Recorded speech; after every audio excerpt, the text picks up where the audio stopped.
Everyone thinks they understand the demigods. But what if I told you that the entire family tree we've been told is a carefully constructed lie, and that Marika's choice of consorts was not about love or politics, but about creating weapons in a war most players don't even realize is happening? What if every birth, every union, every child was calculated with cold precision across generations? What if the shattering itself, the event that broke the world, was just the final stage of a breeding program so intricate and so ruthless that even the demigods themselves never understood they were designed from conception to serve as vessels in a cosmic war between powers that existed long before the Erdtree ever grew? You've been told that Godfrey was the first Elden Lord, that Radagon came later, that their children inherited power and fought over scraps of their mother's legacy. You've been told that Empyreans are chosen by the two fingers, blessed by fate, selected by divine providence. You've been told that the Night of Black Knives was a tragedy, that Godwyn's death was an assassination that spiraled out of control. But here's what nobody realized. Every single one of these events was orchestrated. Every child was designed for a purpose.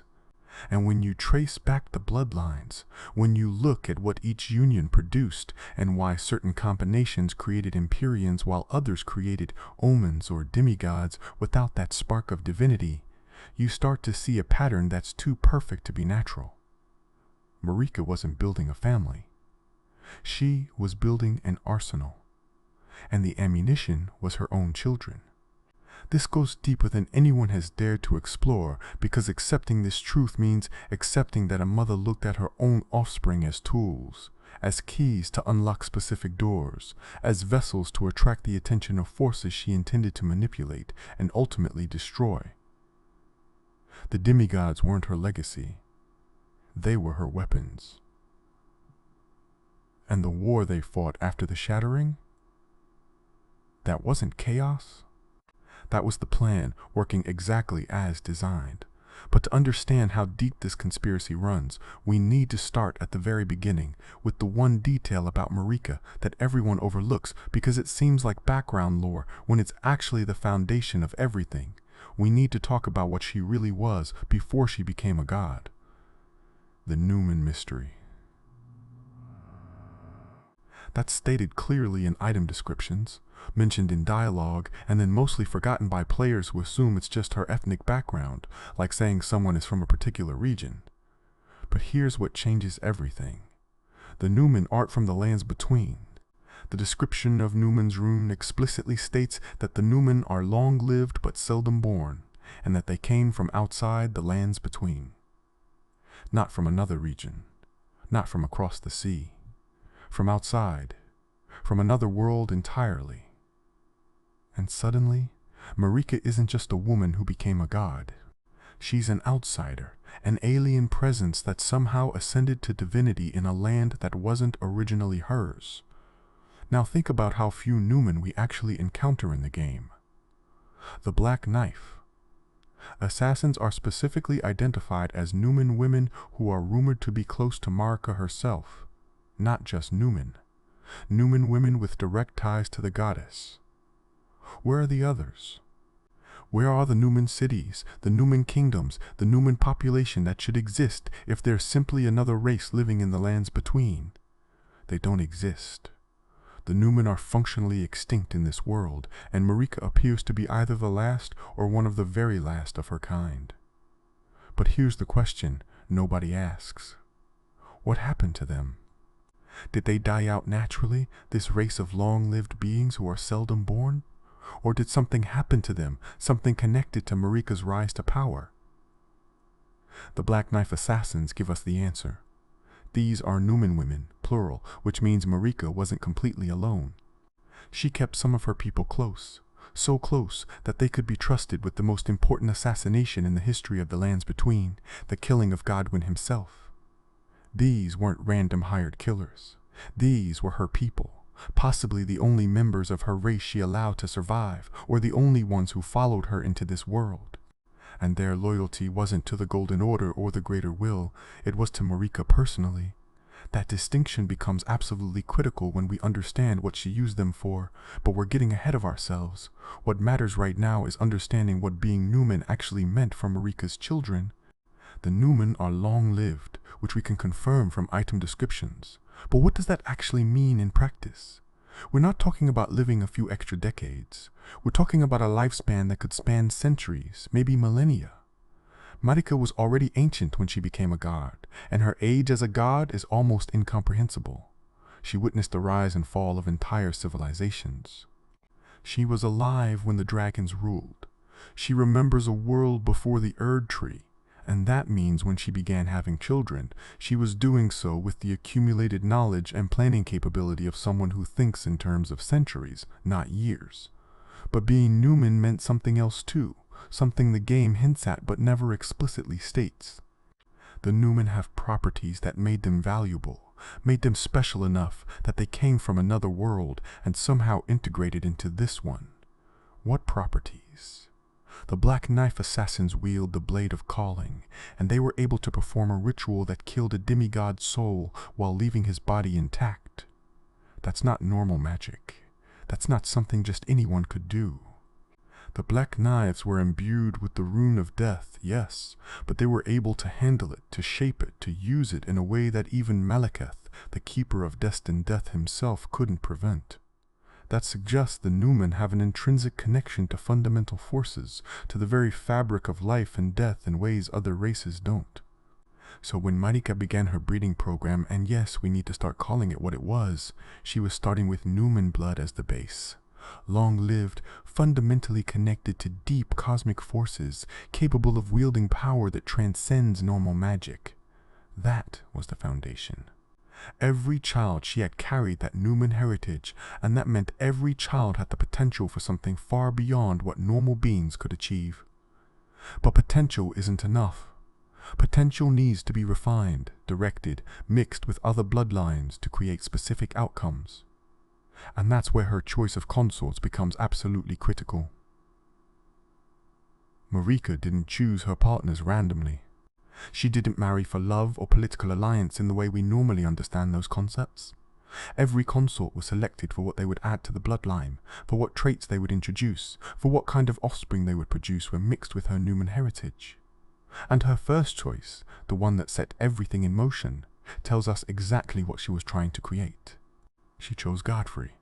And understanding why means understanding what Godfrey actually was before he became the first Elden Lord. Godfrey's true purpose. Godfrey wasn't nobility. He wasn't royalty. He wasn't a scholar or a sorcerer or a priest. He was Hoarah, a warrior of such savage strength and bloodlust that he needed a lion, Serash, grafted onto his own back just to contain his violent nature. Read that again. The man Marika chose as her first consort, the father of her first children, the first Elden Lord, was so fundamentally violent that he required a literal beast to suppress his true self. Why would a goddess ascending to power choose that? Why would someone planning a divine lineage start with a barbarian who had to be physically restrained from his own nature? Because that's exactly what she needed. Marika's Numen blood gave her children the foundation, the connection to cosmic forces, the longevity and potential for power. But what she needed from Godfrey was raw, primal strength, not refined, not civilized, not touched by the greater will or any outer god. Pure, unbridled human ferocity. Look at what their union produced. First came Godwyn, described as the golden, the perfect melding of divine power and warrior strength. Then came Morgott and Mohg, the Omen twins, and here's where it gets interesting. The same union that produced the perfect. Godwyn also produced two children marked by the Crucible, by the ancient primordial power that existed before the Erdtree, before the Golden Order, before the Greater Will's influence. That's not a mistake. That's not a curse that randomly afflicted two of her children while sparing the first. That's Godfrey's blood expressing itself differently in different offspring. The Crucible is ancient, primal, the source of all life before it was refined and controlled by the Golden Order. Omens are people whose bodies remember that ancient form, whose flesh rebels against the current order and returns to something older. And Godfrey carried that connection. His savage nature, his bloodlust, his need for Serash to contain him wasn't just personality. It was a connection to something primordial, something that existed before civilization, before order, before gods imposed their will on the world. Marika knew this. She chose him specifically because of it. She needed children who carried both her Numen cosmic connection and his primal crucible strength. Godwyn got the perfect balance, becoming the ideal golden warrior, the bridge between old power and new order. But Morgott and Moga, they got something else. They got the undiluted crucible connection, the ancient power in its raw form. And instead of killing them like other Omen children like the Golden Order demanded, Marika hid them. She kept them alive. She imprisoned them beneath the earth, but she preserved them. Why? Because they were part of the experiment. They were proof that her bloodline could produce children connected to different fundamental forces. Think about the timing of Godfrey's exile.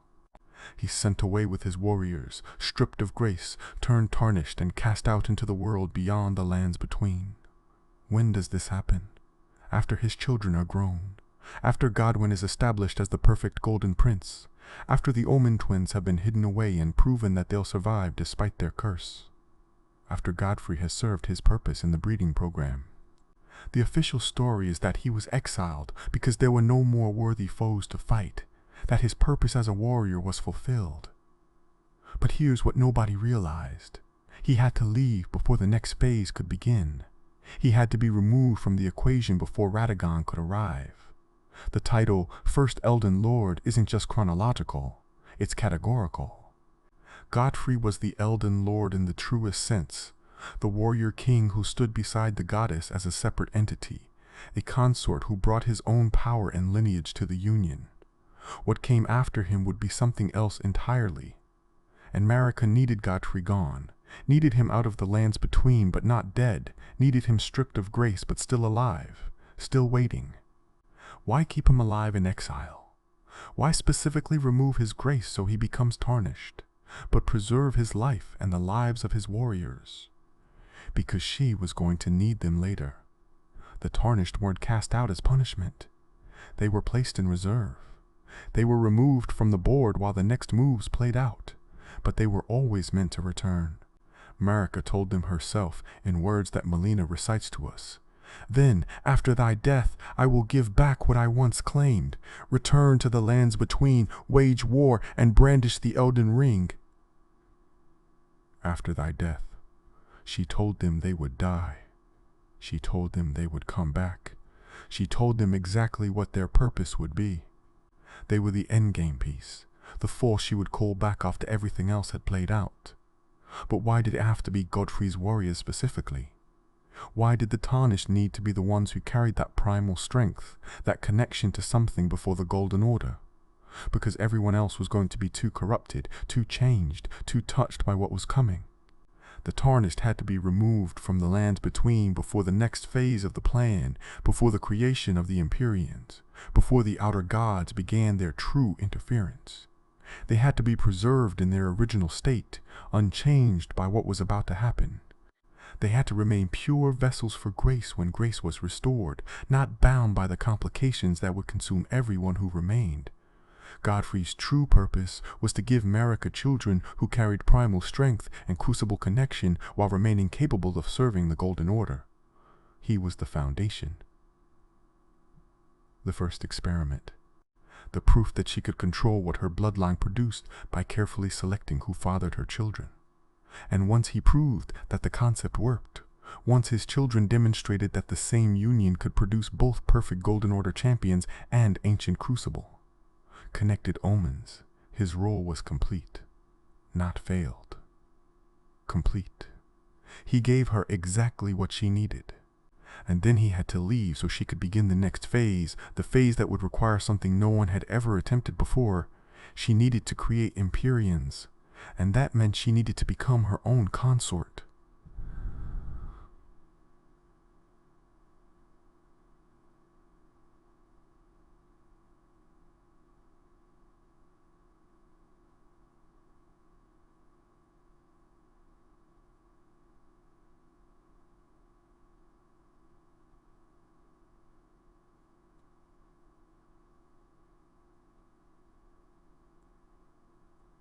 Let's start with what we know for not Godwyn, despite him being called the perfect golden child. Not Morgott or Molg, despite carrying great runes. Not Radagon or Rykard, despite their immense power. Just those three. And the game tells us that Empyreans are chosen to succeed Marika as god, selected by the Two Fingers, destined to potentially host an outer god and ascend to divinity. But here's what changes everything. The Two Fingers don't choose Empyreans, they identify them. They recognize something that already exists, and what they're recognizing is children who are born with the capacity to host an outer god, who have the specific bloodline requirements that make them suitable vessels. Look at Malenia and Miquella. The game explicitly states they are twins, born of a single god. Not two gods, one. And we know from the statue in Leyndell, from Miriel's dialogue, from the fundamental revelation hidden in the game, that Radagon is Marika. They're the same being. When Radagon and Marika produced Malenia and Miquella, it wasn't a union of two people. It was a single god reproducing with itself. And that union produced Empyreans, both of them. The twins born of a single god both have the capacity to become gods themselves. That's not coincidence. That's the requirement. But wait, what about Ranni? She's an Empyrean, but she has two parents, Radagon and Rennala. They're separate people, a union of the Golden Order's champion and the Carian royal family. How does she fit the single god requirement? Here's what nobody realized. When Radagon married Rennala, was he already the same being as Marika? The statue message says, "You are yet to become me. You are yet to become a god. Yet to become." That's future tense. That means there was a time when Radagon was not yet Marika, when the merger hadn't yet occurred, when they were separate, or at least when Radagon was not yet aware of being Marika. The timeline here is deliberately obscured, but the evidence points to something critical.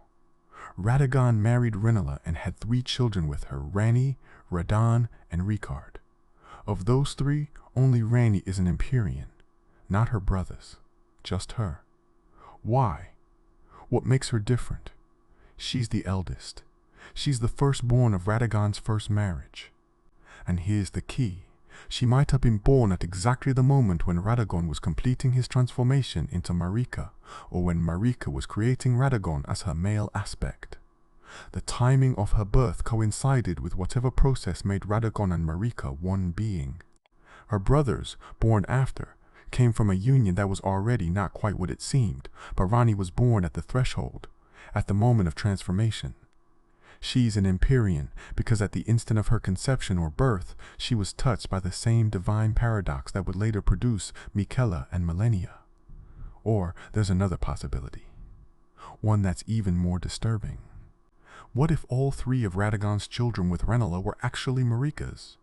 What if the union was always a single god reproducing, but Rennala never knew? What if she thought she was lying with her beloved Radagon, but the being she was with was already Marika wearing Radagon's form? That would make Ranni an Empyrean by the same mechanism as the twins. But Radahn and Rykard not being Empyreans suggests something different happened with them, some variance in the bloodline mixing that made them powerful demigods but not god vessels. The answer lies in what Rennala brought to the equation. She's not just a sorcerer. She's Carian royalty, and the Carian royal family has a deep connection to the moon, to the stars, to cosmic forces that exist outside the Golden Order's influence. The dark moon that Ranni serves, the glintstone sorcery that draws power from the stars themselves, these are connections to forces that rival the Erdtree's power. When Rennala's bloodline mixed with Radagon's, or with Marika's power flowing through Radagon, it created children who had connections to multiple cosmic forces. Ranni got the Empyrean nature, plus the moon connection. Radahn got the gravitational power, the ability to hold back the stars themselves. Rykard got something else, something that would make him perfect for what he'd eventually do. But here's what this tells us about Marika's plan. She didn't just need Empyreans. She needed Empyreans with different connections, different affinities, different susceptibilities to different outer gods. An Empyrean born purely from herself wouldn't have the variety she needed. So she created Radagon, or split herself into Radagon, specifically to marry Rennala and produce an Empyrean with moon connections. Then she called Radagon back, reunited with her own male aspect, and produced 2 more Empyreans from complete self-reproduction. 3 Empyreans, each with different properties, each suitable for different purposes. And none of her children with Godfrey were Empyreans, not even Godwyn the Golden, the perfect one.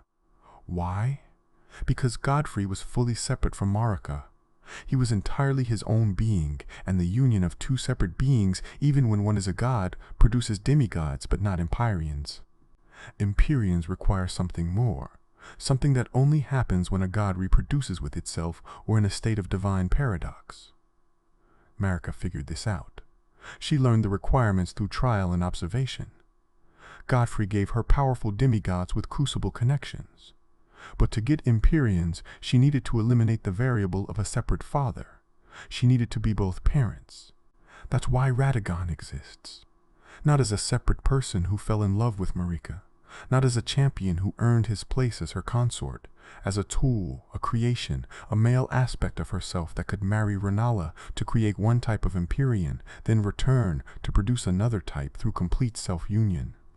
The fact that Radagon later tries to repair the Elden Ring while Marika shatters it shows they've developed independent wills, but the origin was a single consciousness deliberately split to achieve specific reproductive outcomes. Look at what the Empyreans can do that other demigods can't. They can be chosen by outer gods. Ranni is pursued by the 2 fingers to become the next god. Malenia is afflicted by the scarlet rot god from birth.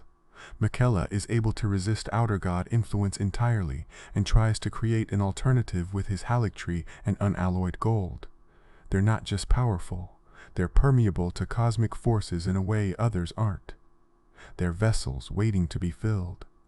And Marika made them that way on purpose because she needed vessels that could attract and contain different outer gods. She was building a trap. She was creating children who would draw outer gods to them, who would become battlegrounds for cosmic forces, who would concentrate divine power in forms she could manipulate. But creating the Empyreans was only part of the plan. She also needed demigods who weren't Empyreans, who served different purposes, who would play different roles in what was coming.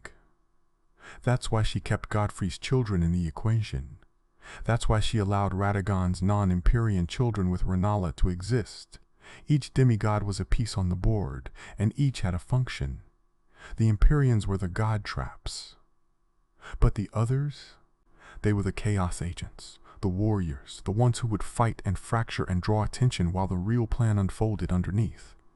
And to understand just how calculated this was, we need to look at how Marika created Radagon in the first place, and what that act of self-division really meant.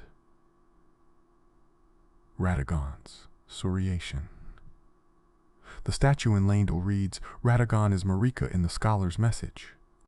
Miriel tells us about the union, how Radagon left Rennala and returned to become Marika's consort. But the phrasing of that statue message is critical.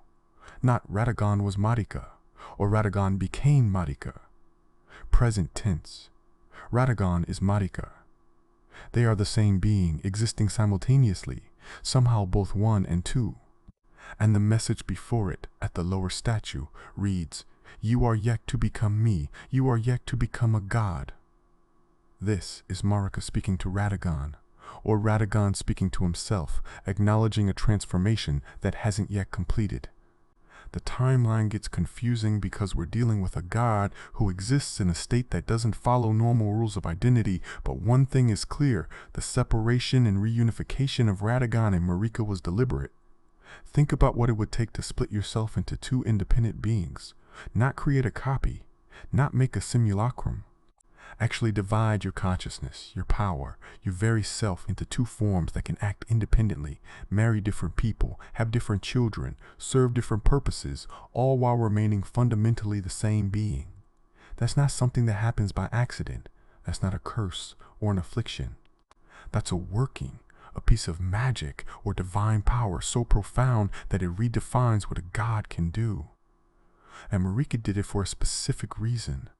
She needed a male aspect. Not just any male consort, but specifically a version of herself that could be male, that could marry Renala, that could father children who were simultaneously the children of two separate beings and the children of Marika alone. Why? Because, as we established, Empyreans seemed to require a god reproducing with itself. But Marika also needed the variation that comes from mixing bloodlines. Godfrey had given her that with his primal crucible connection, but she needed a different mixture. She needed carrion blood, moon magic, star connections. She couldn't get that herself. She needed to be married to Renala, but she was already established as the goddess, already bound to the Golden Order, already the face of the Greater Will's dominance in the lands between. So she created Radagon. Or she split into him. Or she became aware of herself as him. The exact mechanism is deliberately obscure, but the function is clear. Radagon could go where Marika couldn't. He could be the champion warrior, the hero of the Liurnian Wars, the man who fought against Renala's forces and then married her in a union that ended the conflict. He could be separate enough to have a genuine relationship with Renala, to father children who were truly mixed bloodline, to bring carrion power into Marika's genetic program without compromising her own position. The description of Radagon is telling. Red hair, which he hated, and which is described as a curse of the giants. Giants who were enemies of the Erdtree, whose flame could burn it down, whose civilization was destroyed in Marika's wars. Why would Marika's own aspect have red hair connected to the giants? What does that tell us about what she built into him? Perhaps she took something from the giants, some essence or power, and incorporated it into Radagon when she created him. Perhaps that's why he hates it, because it represents her manipulation, her taking of even her enemy's power and repurposing it for her breeding program. Radagon's red hair isn't just a cosmetic detail. It's evidence that Marika was weaving together powers from multiple sources, creating in Radagon a being that carried giant, god, and whatever else she decided to include. And then there's what Radagon did after marrying Renala. He gave her the amber egg. The item that allows rebirth, the magic that lets someone remake themselves, change their form, redistribute their attributes. That's not just a gift, that's deeply symbolic. Radagon himself is a being who was remade, who was created or split from another form, who represents transformation at the deepest level. He gave Renala the means to transform others because transformation is his essential nature. And when he left her to return to Marika, he broke her with that abandonment. She became obsessed with the egg, endlessly performing rebirth on her students, trying to recreate what she lost. But what she didn't know was that she'd never truly had him. She'd had Marika's aspect, Marika's tool, Marika's male face. And when his purpose was served, when Rainy and Radon and Ricard were born and grown, he returned to his source. The timeline is crucial here. Radagon married Renala. They had 3 children. He left her and became Marika's consort. Then Marika and Radagon together produced Miquella and Melania. That sequence is specific and intentional. Radagon had to be separate enough and long enough to produce viable offspring with Renala, children who wouldn't know the truth of their father's nature. Then he had to return to Marika to complete the Empyrean project through self-reproduction. The statue message about yet to become me, yet to become a god might mark that transition point. Radagon existing as a separate champion, then realizing his nature as Marika, then fully merging back or fully becoming aware of the dual existence. But here's what nobody realized. They never fully merged back. They remained 2 even while being 1. Radagon and Marika are both present in the final boss fight. You fight them both in the same body. When Marika shatters the Elden Ring, Radagon tries to repair it. They have opposing wills. They want different things. How is that possible if they're the same being? Because the split created genuine divergence. Marika divided herself and that division became real. Radagon developed his own loyalties, his own devotion to the Golden Order, his own identity that conflicts with Marika's ultimate goals. She created him as a tool, but tools with consciousness can develop their own purposes. This is the tragedy of Radagon. He's Marika's creation, her male aspect, her breeding tool, but he became real. He became genuinely devoted to the Golden Order that Marika was planning to destroy. He genuinely loved Rennala, or at least developed something like love, genuine enough that leaving her broke both of them. He genuinely tried to preserve what Marika was trying to shatter. And in the end, he's trapped in the same imprisonment as her, the same tortured existence hung in the Erdtree, the same punishment for the shattering that he tried to prevent. They're punished together because they're one being, but they suffer for opposite reasons. She suffers for succeeding in her rebellion. He suffers for failing to stop it. The secret that the Golden Order tried to hide, the truth of Radagon as Marika, wasn't just embarrassing or politically inconvenient. It was existentially dangerous. If people understood that Marika could divide herself, could create aspects, could be two beings in one, then the entire foundation of the Golden Order's stability would crack. How can you trust a god who can be in multiple places, multiple forms, multiple wills? How can you follow laws laid down by a being who contains contradictions within their own existence? And more importantly, if Marika could do this, what else could she do? What other powers did she have that the Greater Will wanted suppressed? The creation of Radagon was Marika's declaration of independence hidden in plain sight. She proved she could manipulate her own divine essence in ways that even the Greater Will apparently couldn't predict or prevent. She used that manipulation to breed Empyreans, children who could host outer gods, potential rivals to the Greater Will itself. And she did it while maintaining her position as the Greater Will's vessel, as the face of the Golden Order, as the goddess everyone worshipped. The conspiracy wasn't just about her children, it was about her proving she had power beyond what she was supposed to have, and then using that power to create the means of ultimate rebellion. But Radagon's existence created certain children, and Godfrey's existence created others. And together, that gives us the full roster of demigods, each designed for a purpose, each carrying specific bloodline traits. We've covered the Empyreans and how they were made. We've covered Godwyn's perfection as the Golden Child. But there's one category we haven't fully explored, one type of demigod that reveals the darkest aspect of Marika's breeding program. We need to talk about what Morgott and Mulhu really represent, and why Marika would allow Omen children to survive when every other Omen is killed at birth. The Omen twins revelation. The Golden Order is explicitly, violently opposed to Omens. Children born with horns, with features that recall the Crucible, the primordial source of all life that existed before the Erdtree, are seen as cursed, evil, wrong. In the capital, Omen children are killed immediately. In other regions, they might survive but are shunned, their horns cut off in agonizing procedures, their lives made miserable. The Omen are proof that the Crucible still expresses itself, that the ancient chaotic life force the Golden Order tried to suppress still erupts in random births. They're evidence that the Order is incomplete, that something older and wilder still exists underneath the golden facade. So when two of Marika's own children, born of her union with the first Elden Lord, emerge as Omens, the scandal would be unprecedented. The goddess's own bloodline producing the very curse the Order condemns. And yet, Morgott and Mohg survived. They weren't killed as infants. They were hidden, yes, locked away in the shunning grounds deep beneath Lanedale, imprisoned in the sewers with all the other rejected and forgotten things. But they were kept alive. They were allowed to grow. They retained their great runes, markers of their demigod status. They were part of the royal family even while being hidden from it. Why? The official explanation is shame. That Marika couldn't bring herself to kill her own children, so she hid them instead. But that explanation falls apart when you consider everything else we know about her. This is a being who orchestrated the assassination of her own perfect son, who created an aspect of herself just to breed specific children, who planned a war between gods that would consume the world.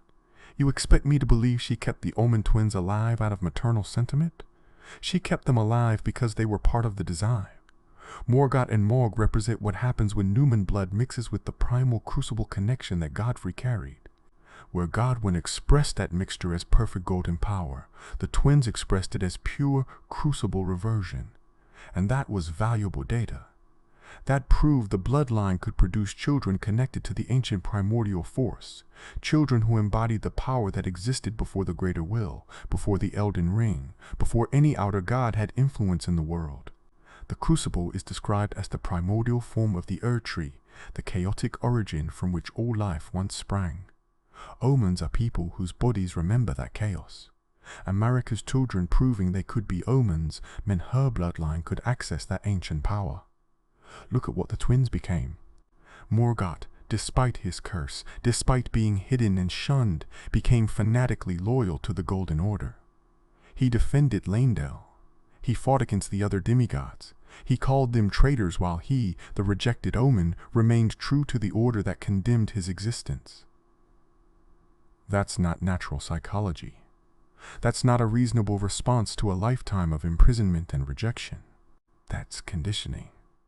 That's purpose-built loyalty, cultivated and reinforced, turning an abused child into a perfect guardian who would defend the capital and the Erdtree, even while being denied any place in it.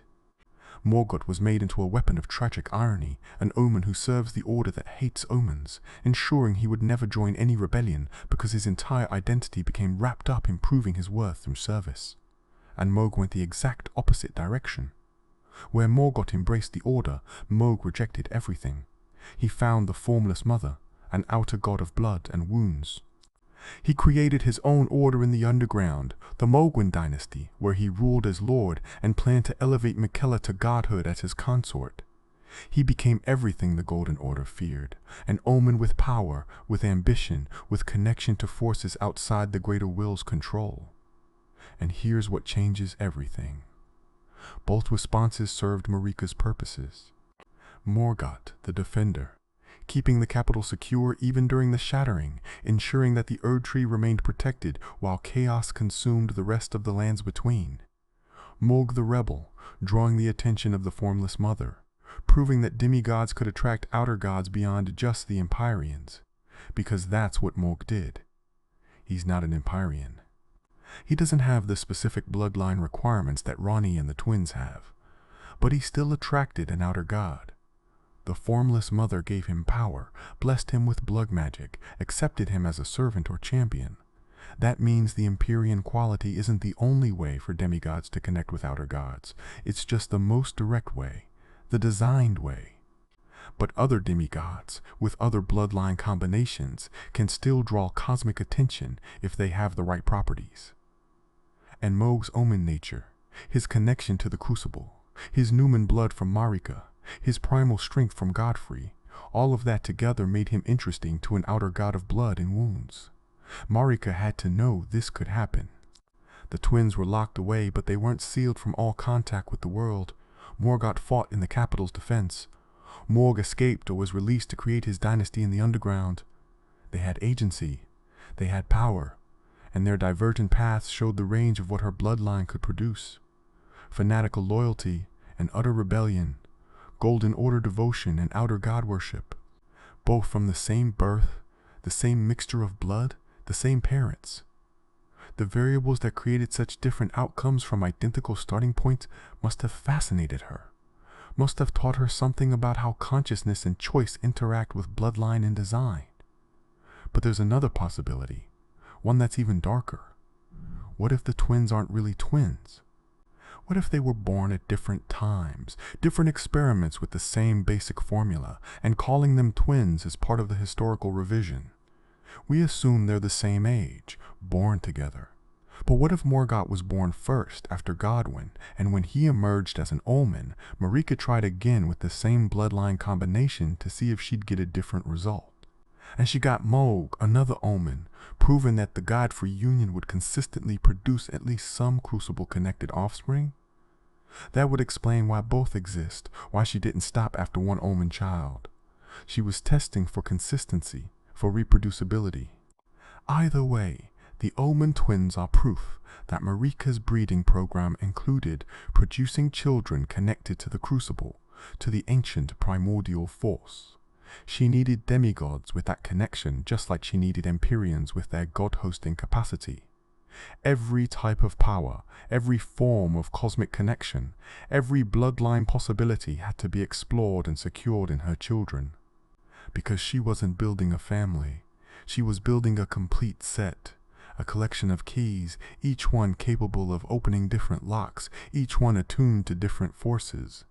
And once you see that pattern, once you understand that every demigod was designed to interface with specific cosmic powers, the entire shattering changes meaning.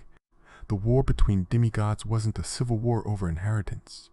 It wasn't a power struggle between ambitious siblings.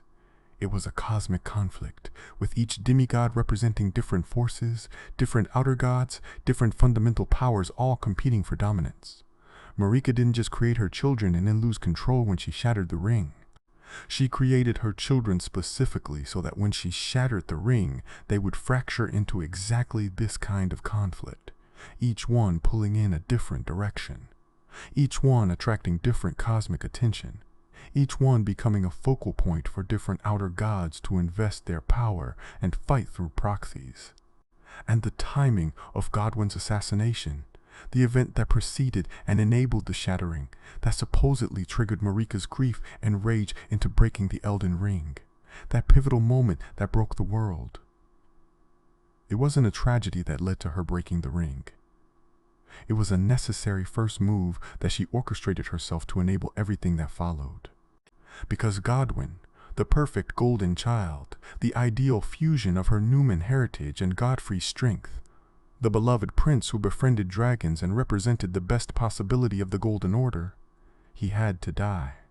Not his body, his soul. He had to become the first of those who live in death. He had to corrupt the very concept of life and death itself.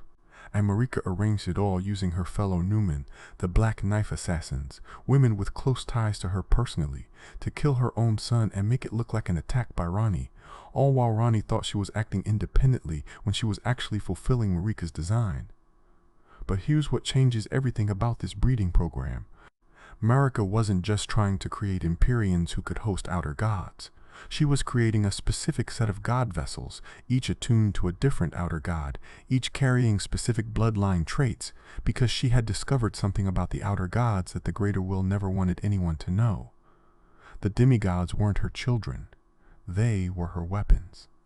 And the Night of Black Knives, the assassination of Godwyn, Ranni's betrayal, the shattering itself, all of it was part of a plan so vast and so carefully orchestrated that even her own children didn't realize they were playing exactly the roles she had designed for them before they were even born.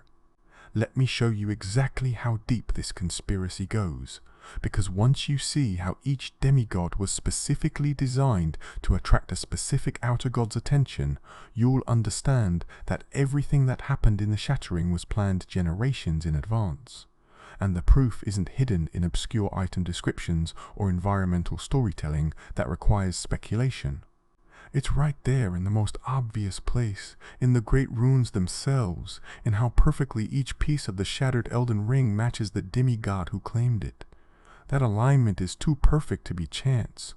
Those runes didn't randomly fall into the hands of demigods whose natures just happened to complement them. Marika designed her children to be compatible with specific runes because she knew she was going to shatter the ring, and she knew each piece would need a host, a vessel, a demigod whose very nature would resonate with that fragment of cosmic law. Great Rune. Distribution. Think about what the Great Runes actually are. They're not just pieces of power.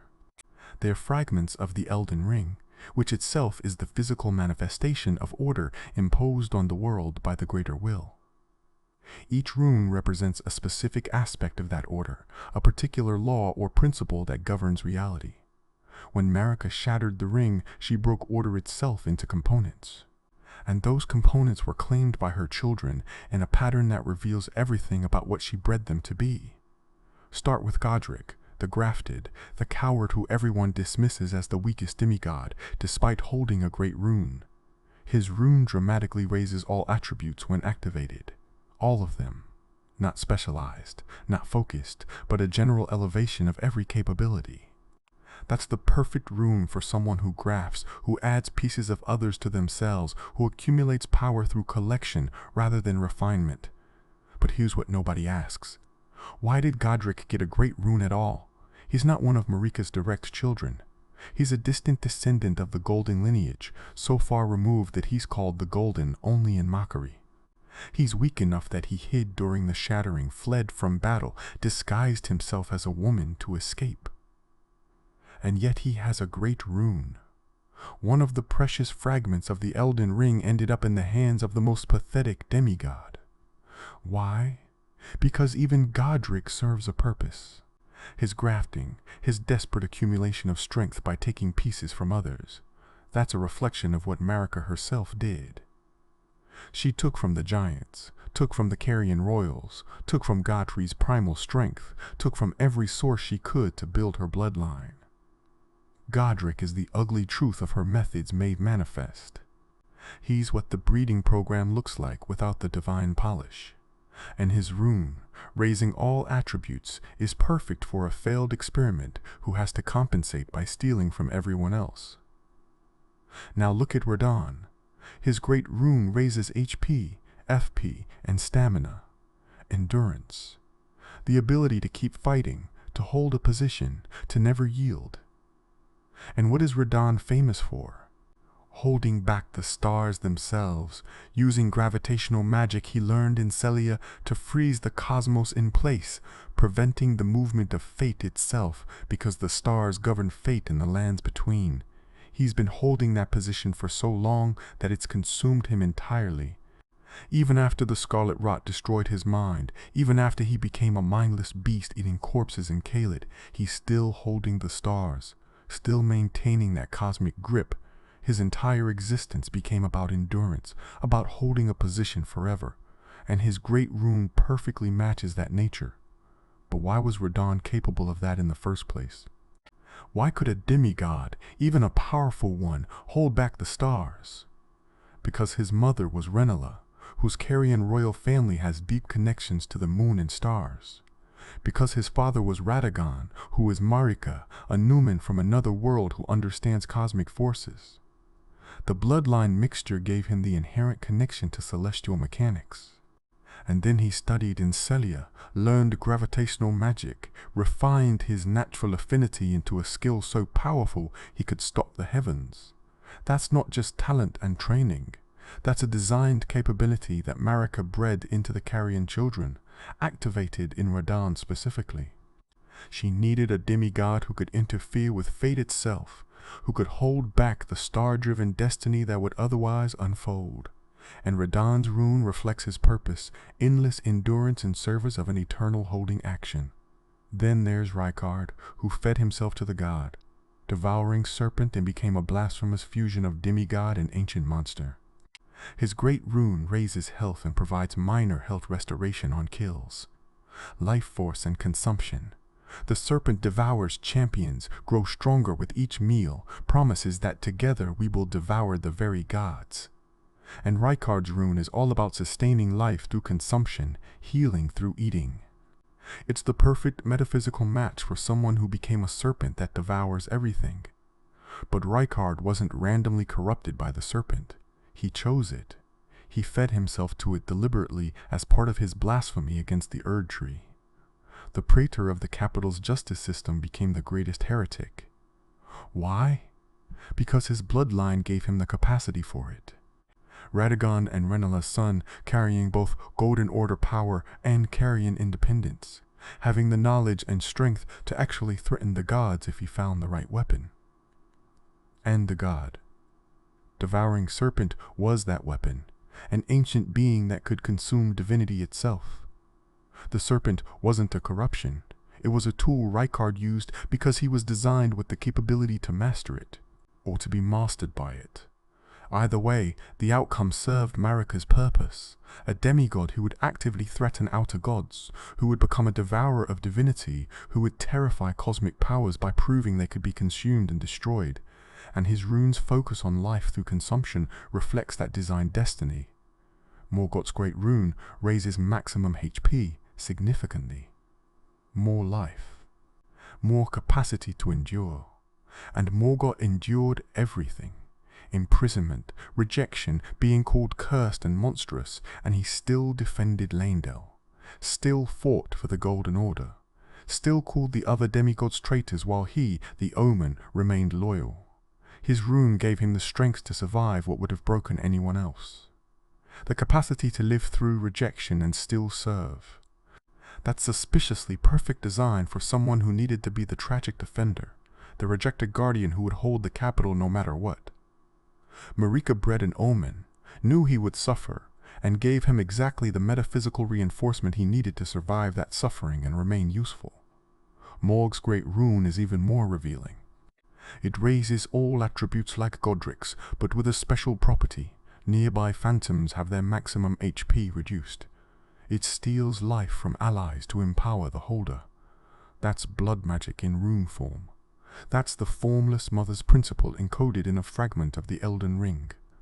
Morg served an outer god of blood and wounds, uses blood flame incantations, created a dynasty based on blood rituals, and his Great Rune is inherently vampiric. The match is too perfect. Which means when the Elden Ring shattered, the fragment that embodied blood and life draining went to exactly the demigod whose nature aligned with those principles. Morg was designed to be compatible with blood magic, designed to attract the attention of the formless mother, designed to receive the specific rune that would reinforce his connection to that outer god. Malenia's Great Rune is devastatingly simple. It restores HP upon delivering a critical hit, rewarding aggressive perfect strikes with healing. And Malenia is described as the greatest warrior in the lands between, a swordswoman of such incredible skill that she's never known defeat, even though her body is consumed by scarlet rot. She compensates for her affliction through perfect aggression, striking precisely and healing through combat. And her rune reinforces exactly that fighting style. It's as if the rune was made for her, or she was made for the rune. And given everything we know about Marika's planning, the second option is more likely. Malenia was born to be a weapon, specifically a blade wielded against the other demigods, and her Great Rune ensures she can fight endlessly as long as she remains aggressive and precise. But Malenia's true purpose goes deeper than just being a warrior. She's an Empyrean afflicted with scarlet rot from birth, not infected later. Born with it. Born as a vessel for the outer god of rot. Why would Marika breed a child specifically to be vulnerable to the scarlet rot god? Why create an Empyrean and then curse her with one of the most horrific afflictions in the lands between? Because she needed an Empyrean who was already claimed, already bound to a specific outer god from birth. Malenia couldn't be chosen by the Two Fingers to become the next vessel for the greater will because she was already the vessel for something else. She was designed resistance, an Empyrean who couldn't serve the greater will's purposes because she was compromised from conception. And her twin, Miquella, has a Great Rune that's described but never actually obtainable in the game. The Unalloyed Rune, which reverses holy damage negation. Unalloyed. That word is critical.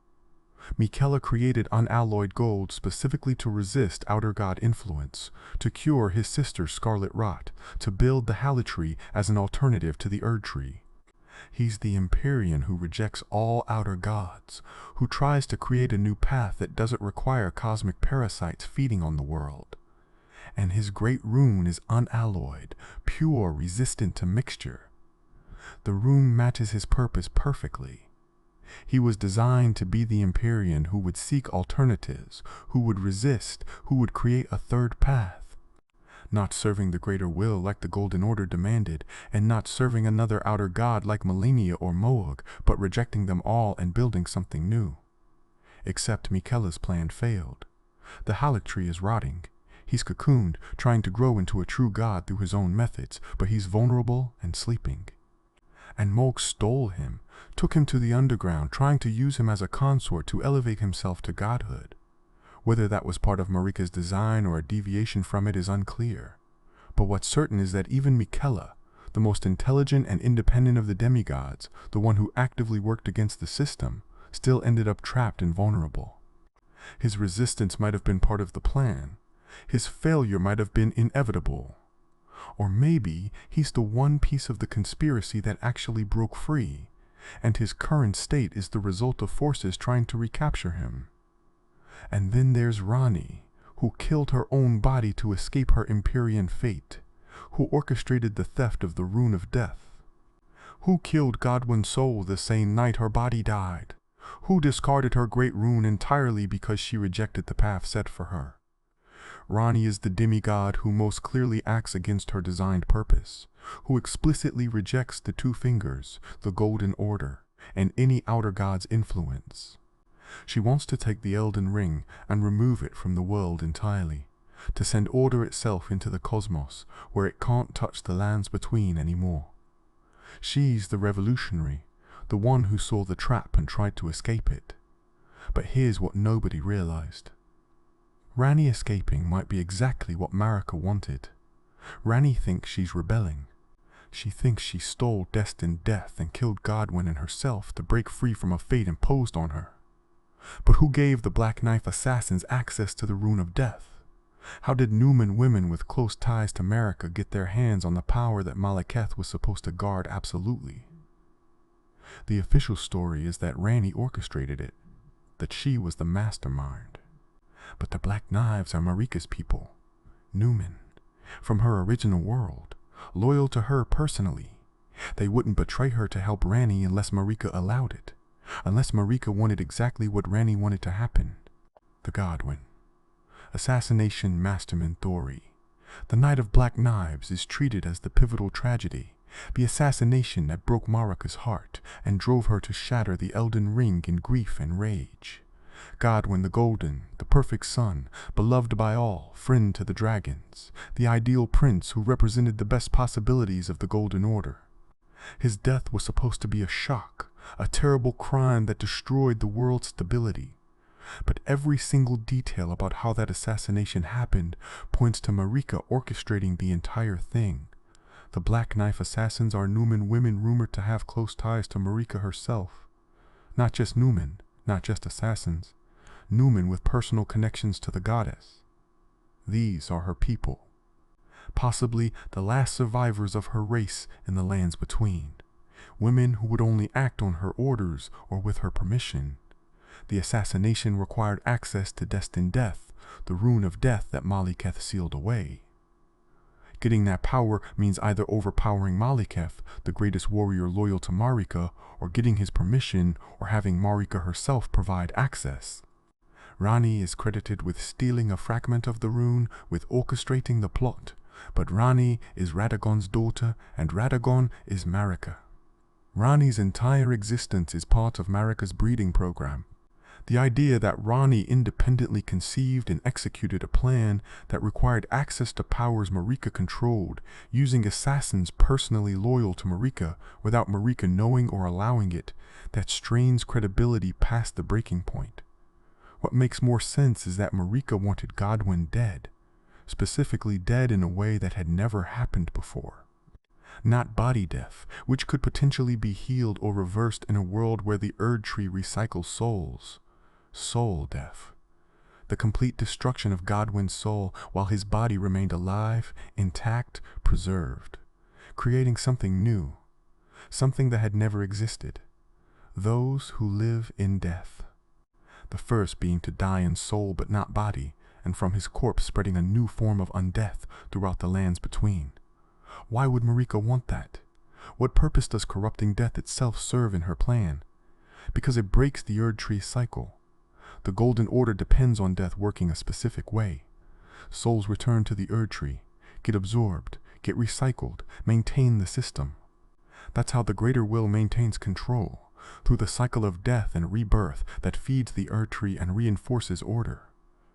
But Godwyn's soul death created beings who exist outside that cycle.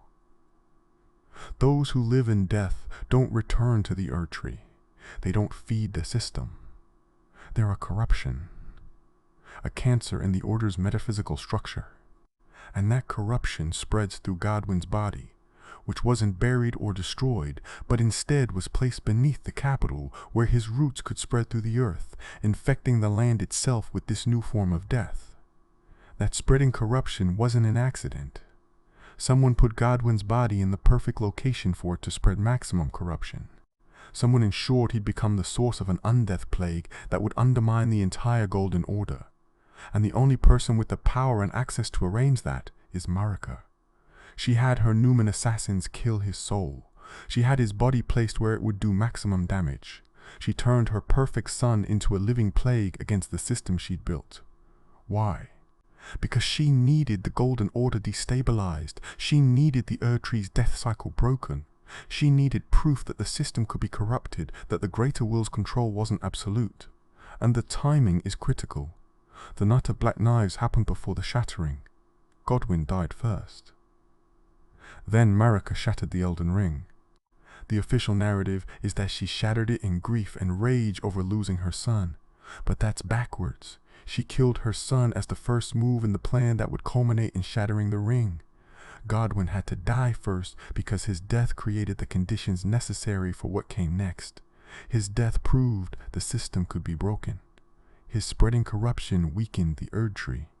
His transformation into the Prince of Death created a new type of being that existed outside the Greater Will's control. All of that had to be in place before the ring shattered.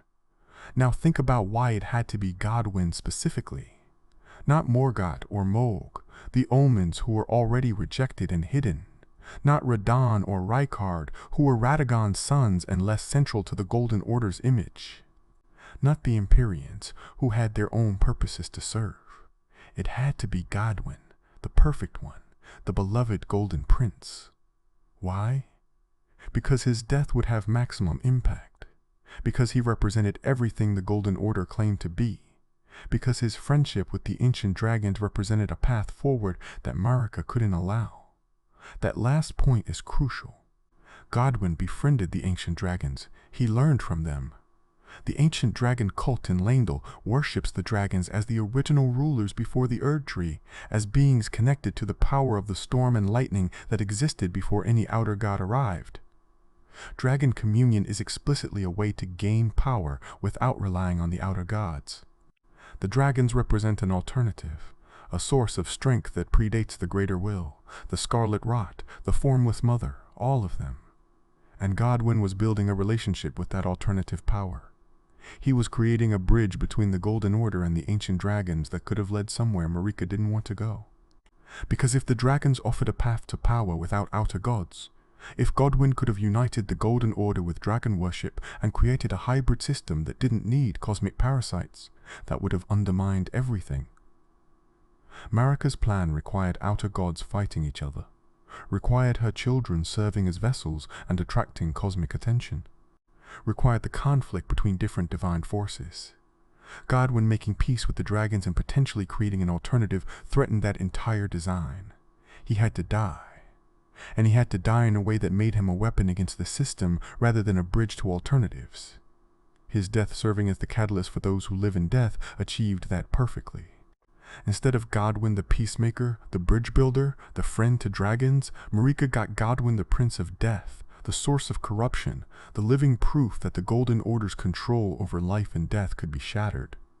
She sacrificed her perfect son's soul to create a plague that would undermine everything she'd built. That's not grief. That's ruthless calculation. That's a mother using her own child as ammunition in a war against gods. And Ranni's role in this reveals even more layers. Ranni died the same night, but in the opposite way. Her body died while her soul survived, transferred into a doll. She thinks she orchestrated this. She thinks she stole destined death, arranged the Black Knives, killed Godwyn as part of her plan to kill her own body and escape her Empyrean fate. But how much of that was her idea, and how much was she guided into it? She's Radagon's daughter, which means she's Marika's daughter, which means Marika knew everything about her nature, her capabilities, her likely responses to her situation. An Empyrean who didn't want to be an Empyrean, who had carrion independence and intelligence, who would seek a way to escape the Two Fingers' control. That personality was predictable based on her bloodline. So what if Marika simply made it possible for Ranni to do what Ranni would naturally want to do? Allowed access to destined death. Let the Black Knives be available. Created conditions where Ranni could steal the rune and arrange the assassination. Ranni thinks she's rebelling, but she's following a script written by her nature, which was designed by Marika. And the result is exactly what Marika needed: Godwyn's soul dead, spreading corruption. Ranni body dead, becoming a different kind of rebel who would eventually try to remove the Elden Ring from the world entirely. Both outcomes serve Marika's larger goal of breaking the Greater Will's control. The evidence that Marika planned all this is overwhelming once you look for it. The Numen assassins with personal ties to her. The access to destined death, requiring either Marika's permission or overpowering Maliketh, who serves her absolutely. The placement of Godwyn's body in a location that maximizes corruption spread. The timing of his death immediately before the shattering. The fact that Ranni's escape created another Empyrean in active rebellion against the Two Fingers. Every piece fits too perfectly. Every piece fits too perfectly. The Night of Black Knives wasn't a tragedy that drove Marika to desperate action. It was the opening move in a plan so vast that it required killing her own perfect son to set in motion. And if Marika was willing to orchestrate Godwyn's death, if she was calculating enough to use her son's murder as a strategic move, then what does that tell us about all her other children? What does it tell us about the purposes she designed them for? Each demigod suddenly looks less like family and more like a component in a machine designed to destroy the very system Marika created. The Empyreans designed to attract outer gods, the warriors designed to fight endlessly, the rebels designed to break free, the loyal defenders designed to hold positions, and all of them receiving great runes that perfectly match their design natures when the ring shatters. The pattern is undeniable. Marika created specific children to serve as vessels for specific outer gods, to attract specific cosmic attention, to play specific roles in a conflict she was engineering. And that conflict, the shattering and everything that followed, wasn't chaos. It was exactly what she designed her children to do from before they were even born. Outer God. Connections per bloodline. Now we need to map the complete picture of which demigod was designed to interface with which. Outer God, because this is where the conspiracy becomes undeniable. Each child wasn't just born with random attributes. They were cultivated to be attractive to specific cosmic entities, to resonate with particular outer gods, to become battlegrounds where these forces could invest their power and fight for dominance.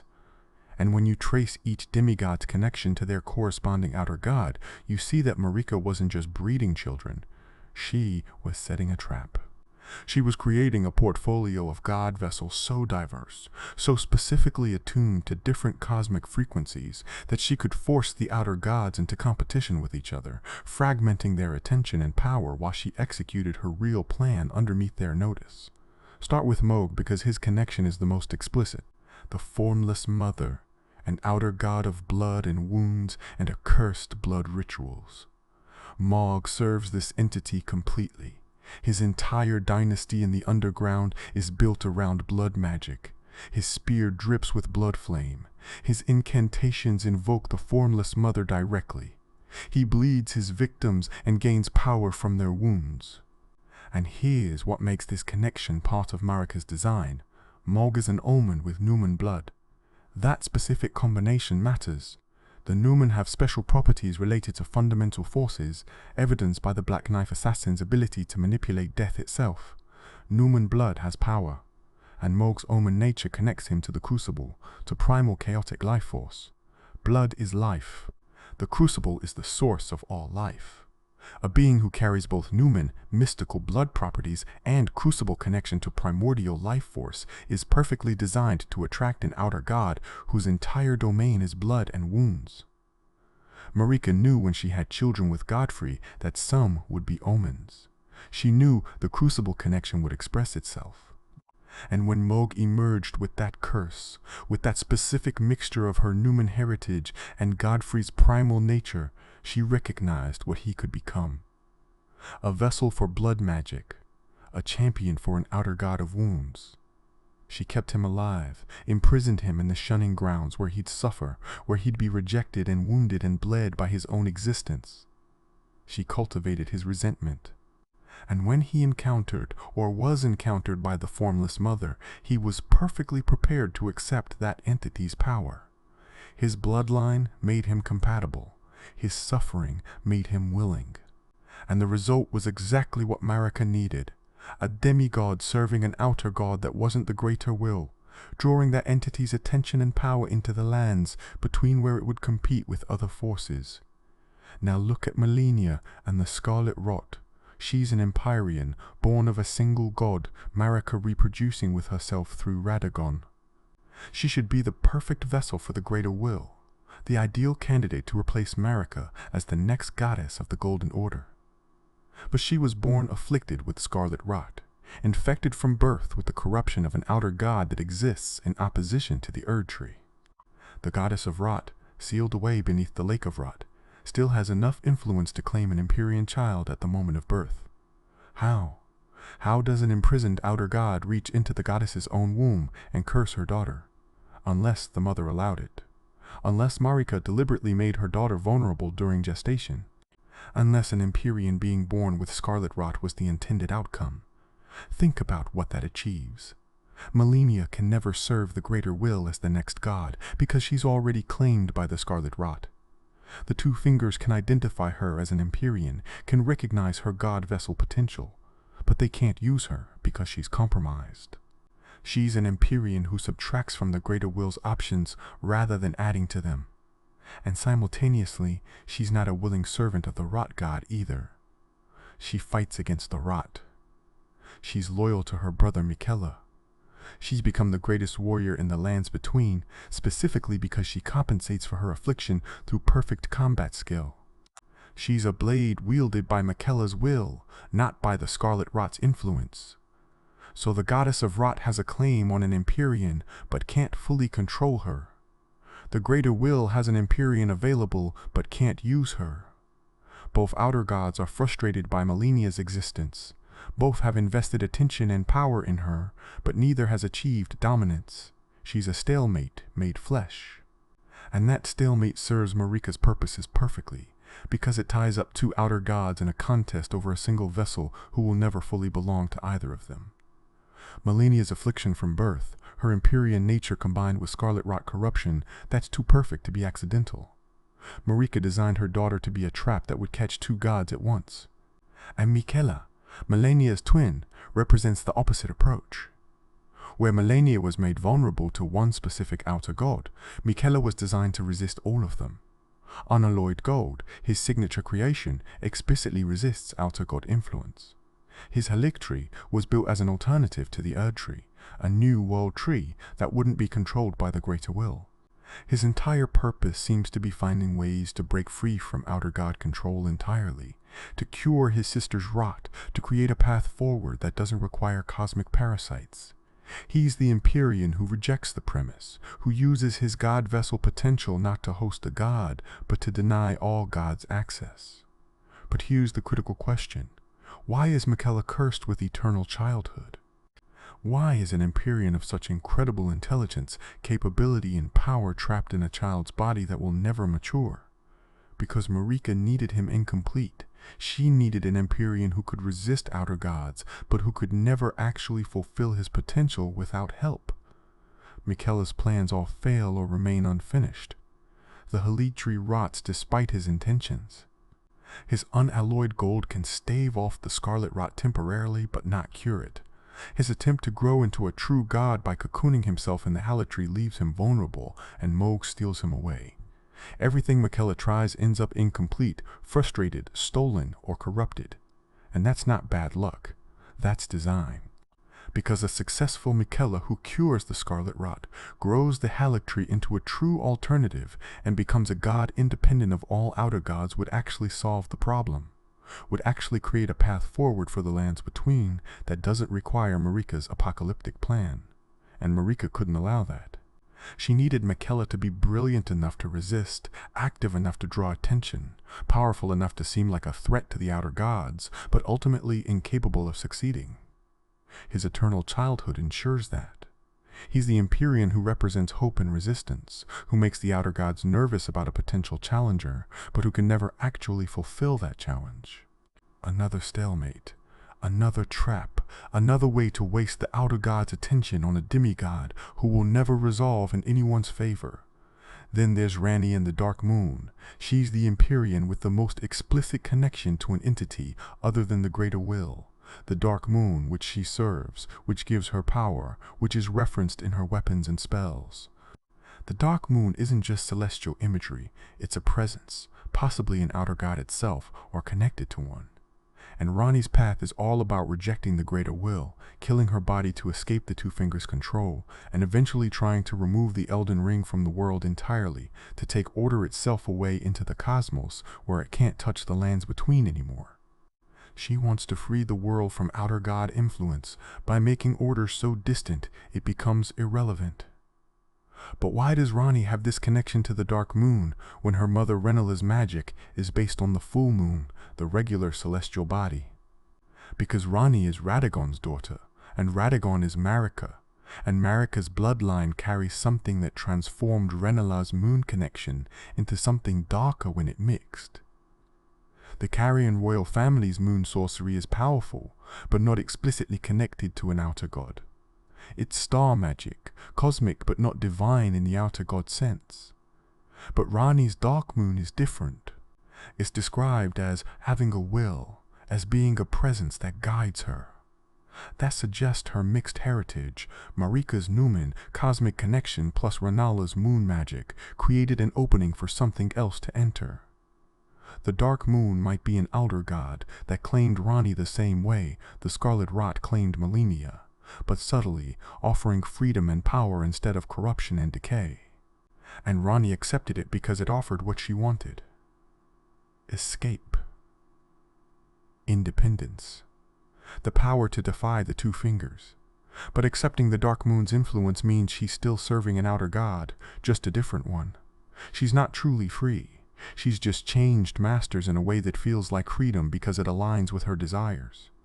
And that makes her another vessel in Marika's collection, another demigod attuned to a specific cosmic force, another piece on the board that occupies an outer god's attention. Whether Ranni knows she's being manipulated, whether she understands that her rebellion might be exactly what Marika designed her bloodline to produce, that's unclear. But the outcome serves the plan regardless. Radagon presents a different pattern. He's not connected to an outer god in service or affliction. He's connected in opposition. Holding back the stars is holding back fate, and fate in the lands between is governed by cosmic forces. The stars' movements determine destinies. When Radagon freezes them in place, he's interfering with fundamental cosmic mechanics. And he learned gravitational magic specifically to do this, studied in Celia, mastered the art of controlling gravity itself. Why? What motivated him to learn this specific magic and use it in this specific way? His loyalty to the Golden Order might explain defending it, but holding the stars goes beyond defense. It's active interference in cosmic function. Unless he was designed to interference, unless his bloodline, Radagon and Renala, Marika's cosmic connection plus Carian star magic gave him both the affinity and the subconscious drive to do exactly this. Radagon's achievement isn't just impressive. It's suspiciously aligned with what would most frustrate outer gods who rely on fate and stellar influence to enact their will. By holding the stars, Radagon holds back destiny itself, which means he holds back the unfolding of cosmic plans. The Greater Will's plan. The Dark Moon's plan. Every entity that uses the stars to influence fate finds their power blocked by one demigod who just won't let go. And even after Scarlet Rot destroys his mind, even after millennia turns him into a rotting beast, he still holds them. The grip outlasts his consciousness because it's not just will. It's fundamental to what he was made to be. And Ricard becoming the god-devouring serpent isn't corruption. It's fulfillment of purpose. The serpent is described as a god-devouring entity, something that can consume divinity itself. And Ricard, the praetor of justice in the capital, the lawmaker, the one who should uphold order, instead becomes the thing that devours gods. Why would Marika's bloodline produce a child who would become a literal threat to divine beings? Because she needed that threat. She needed something in the lands between that could actually kill and consume outer gods, not just resist them or serve them, but actually destroy them. The serpent offered that capacity, and Rykard's mixture of Golden Order power through Radagon and Carrion independence through Renala gave him both the strength to merge with the serpent and the will to do it.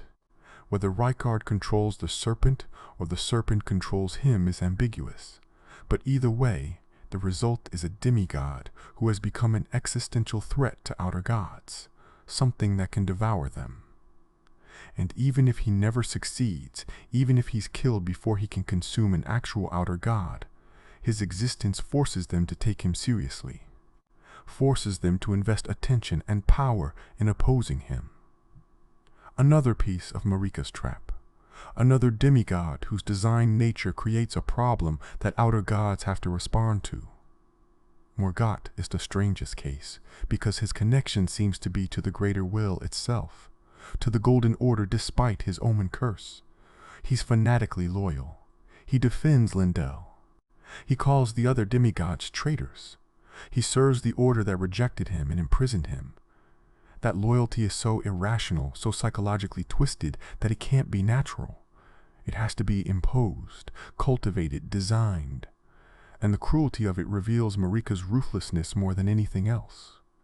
She created an Omen child, knowing he'd be cursed and rejected, and then shaped him into the perfect defender of the system that curses and rejects him. She made him loyal through his suffering, made his abuse into the foundation of his identity, ensured that he would never rebel, because rebellion would mean admitting that his suffering was meaningless. Morgott is Marika's insurance policy against her own plan going too far. He's the demigod who will always defend the capital, always protect the Erdtree, always oppose anyone who tries to burn it or destroy it. Even if Marika wants the system destroyed, even if her plan requires breaking the Golden Order, she built in a defender who would make that destruction difficult, who would test anyone trying to complete her plan. Morgott has to be overcome to reach the Erdtree. His loyalty has to be defeated. And that serves as a final filter, ensuring that only someone truly capable, someone strong enough to beat the most devoted guardian, can progress to the endgame. Marika built her own opposition into her bloodline, created a son whose purpose was to defend against the very plan she was executing. The layers of manipulation are dizzying, and Godwyn, before his death, represented a different connection entirely. His friendship with the ancient dragon suggests he was being groomed for something that would bypass outer gods completely. Dragon communion, ancient dragon worship, these are paths to power that predate the outer gods' arrival. The dragons ruled before the Erdtree. Their lightning and storms are primal forces not dependent on cosmic entities. If Godwyn had continued building that relationship, had deepened the integration of dragon power and Golden Order authority, he might have created an alternative that didn't need outer gods at all, and that's why he had to die. Why his death was the first move. Because the alternative he represented would have undermined the entire trap Marika was building. Missing demigods and failed experiments. But here's what nobody talks about. The demigods we know about, the ones with names and great runes and roles in the story, they can't be all of Marika's children. We're told about Godfrey's 3 sons, Radagon's 3 children with Renala, the twins, Melania and Miquella. That's 8 demigods from 3 reproductive events. But Marika was a god for centuries, possibly millennia. She had 2 consorts over that vast span of time. Are we really expected to believe she only had children 8 times? That in all those centuries she only produced these specific offspring? The gaps in the family tree are suspicious.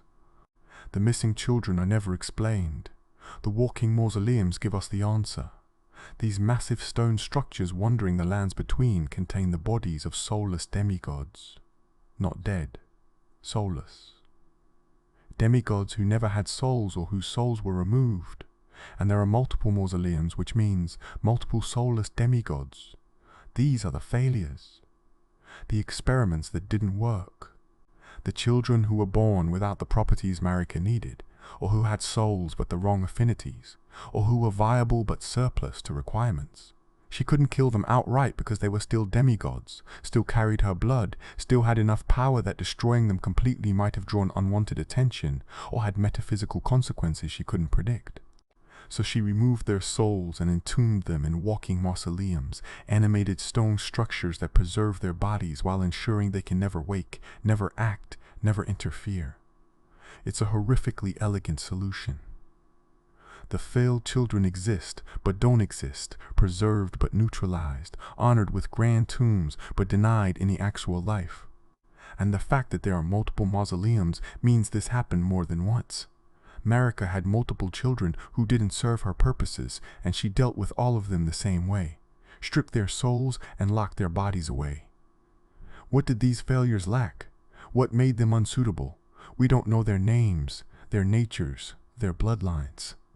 But we can speculate based on what we know about the successful demigods. Maybe some were born without any Empyrean potential and without any useful crucible connection. Maybe some had Empyrean potential, but affinities to outer gods that Marika already had covered with other children. Maybe some were physically or mentally incapable of serving as vessels. Maybe some showed early signs of loyalty to the greater will in ways that would interfere with the plan. Any child who was redundant or counterproductive would need to be removed from the equation. The cruelty of this is staggering. Marika looked at her own newborn children and evaluated them for usefulness. The ones who passed the evaluation were raised in their designed roles, shaped by their bloodlines and circumstances into the weapons she needed. The ones who failed the evaluation had their souls removed and were locked away to wander eternally as empty vessels in stone tombs. There was no middle ground, no retirement, no quiet life for unsuitable demigods. Just soul death and entombment, or designed life as a cosmic weapon. Those were the only options Marika offered her children. And then there's Melina, whose parentage is never explicitly confirmed, but who shows every sign of being Marika's daughter. She speaks Marika's words. She knows Marika's thoughts and intentions.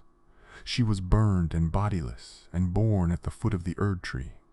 She has one eye sealed shut and sees with a violet eye that becomes orange in certain endings. She can turn runes to strength, a power that suggests direct connection to the Elden Ring's mechanisms. Everything about her screams, Marika's child. But she's not counted among the demigods. She has no Great Rune. She's not part of the family tree anyone discusses. Why? Because Melina might be the ultimate experiment. The child born specifically to guide the Tarnished. Born burned, possibly by the flame of the fell god or by some other fire. Born bodiless, existing as a spirit who can appear and disappear. Born with knowledge of Marika's plan and the ability to recite Marika's own words. Melina is the failsafe, the insurance that even if everything else went wrong, there would be a guide to help the Tarnished complete the mission. She's not a weapon like the other demigods. She's the handler. The agent who ensures the final piece, the Tarnished, moves correctly through the endgame. And her threat, if we take the frenzied flame, reveals her true purpose. She promises to kill us if we burn the world with chaos flame. That's not just anger or betrayal. That's her responding to us breaking Marika's flame. The frenzied flame ending destroys everything, melts the world into chaos, undoes all of Marika's work. It's the one outcome that completely invalidates the breeding program, the Great Rune distribution, the outer god trap, all of it.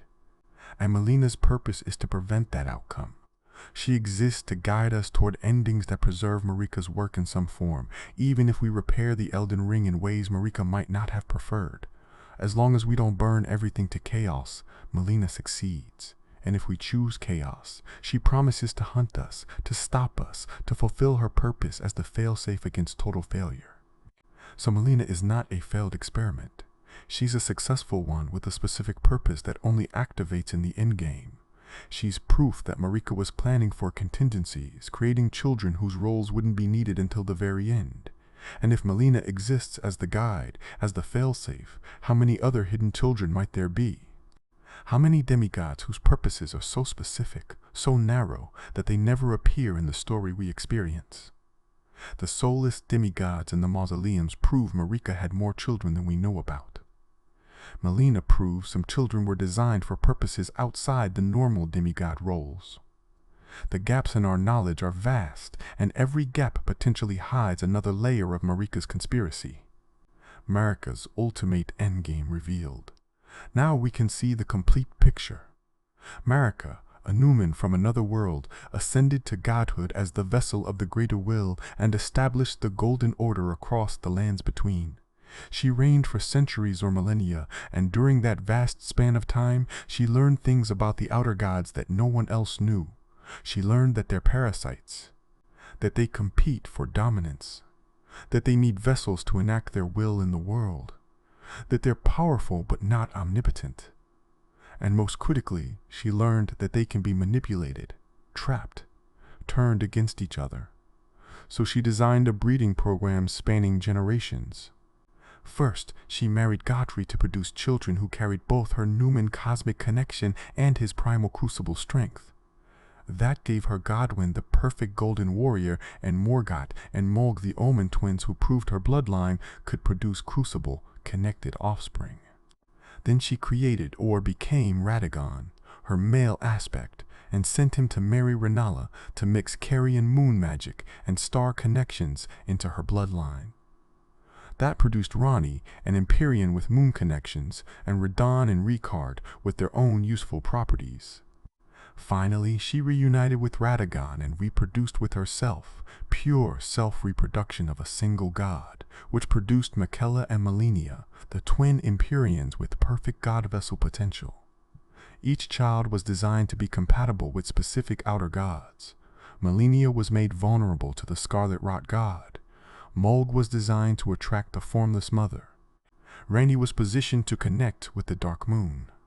Miquella was built to resist all outer gods and create alternatives. Radon was given the capability to interfere with cosmic fate. Ricard was set up to become a god-devouring threat. Morgott was conditioned to fanatically defend the Order. And Godwyn was groomed for dragon connections until he became too much of a threat to the plan and had to be sacrificed. Each demigod received a Great Rune when the ring shattered, and each rune matched their nature perfectly because they were designed to be compatible with those specific rune aspects. The distribution wasn't random. It was predetermined by how Marika shaped her children. And once each demigod had their rune, once each was positioned in their role, attracting their outer god or serving their purpose, Marika triggered the catastrophe. She orchestrated Godwyn's assassination using her Numen assassins, corrupting death itself and creating those who live in death as a plague against the Erdtree cycle. Then she shattered the Elden Ring, breaking order itself, fragmenting the Greater Will's control, creating chaos and war among her children. And here's the genius of it. The shattering forced every outer god to commit. The Greater Will's vessel was broken, its order shattered.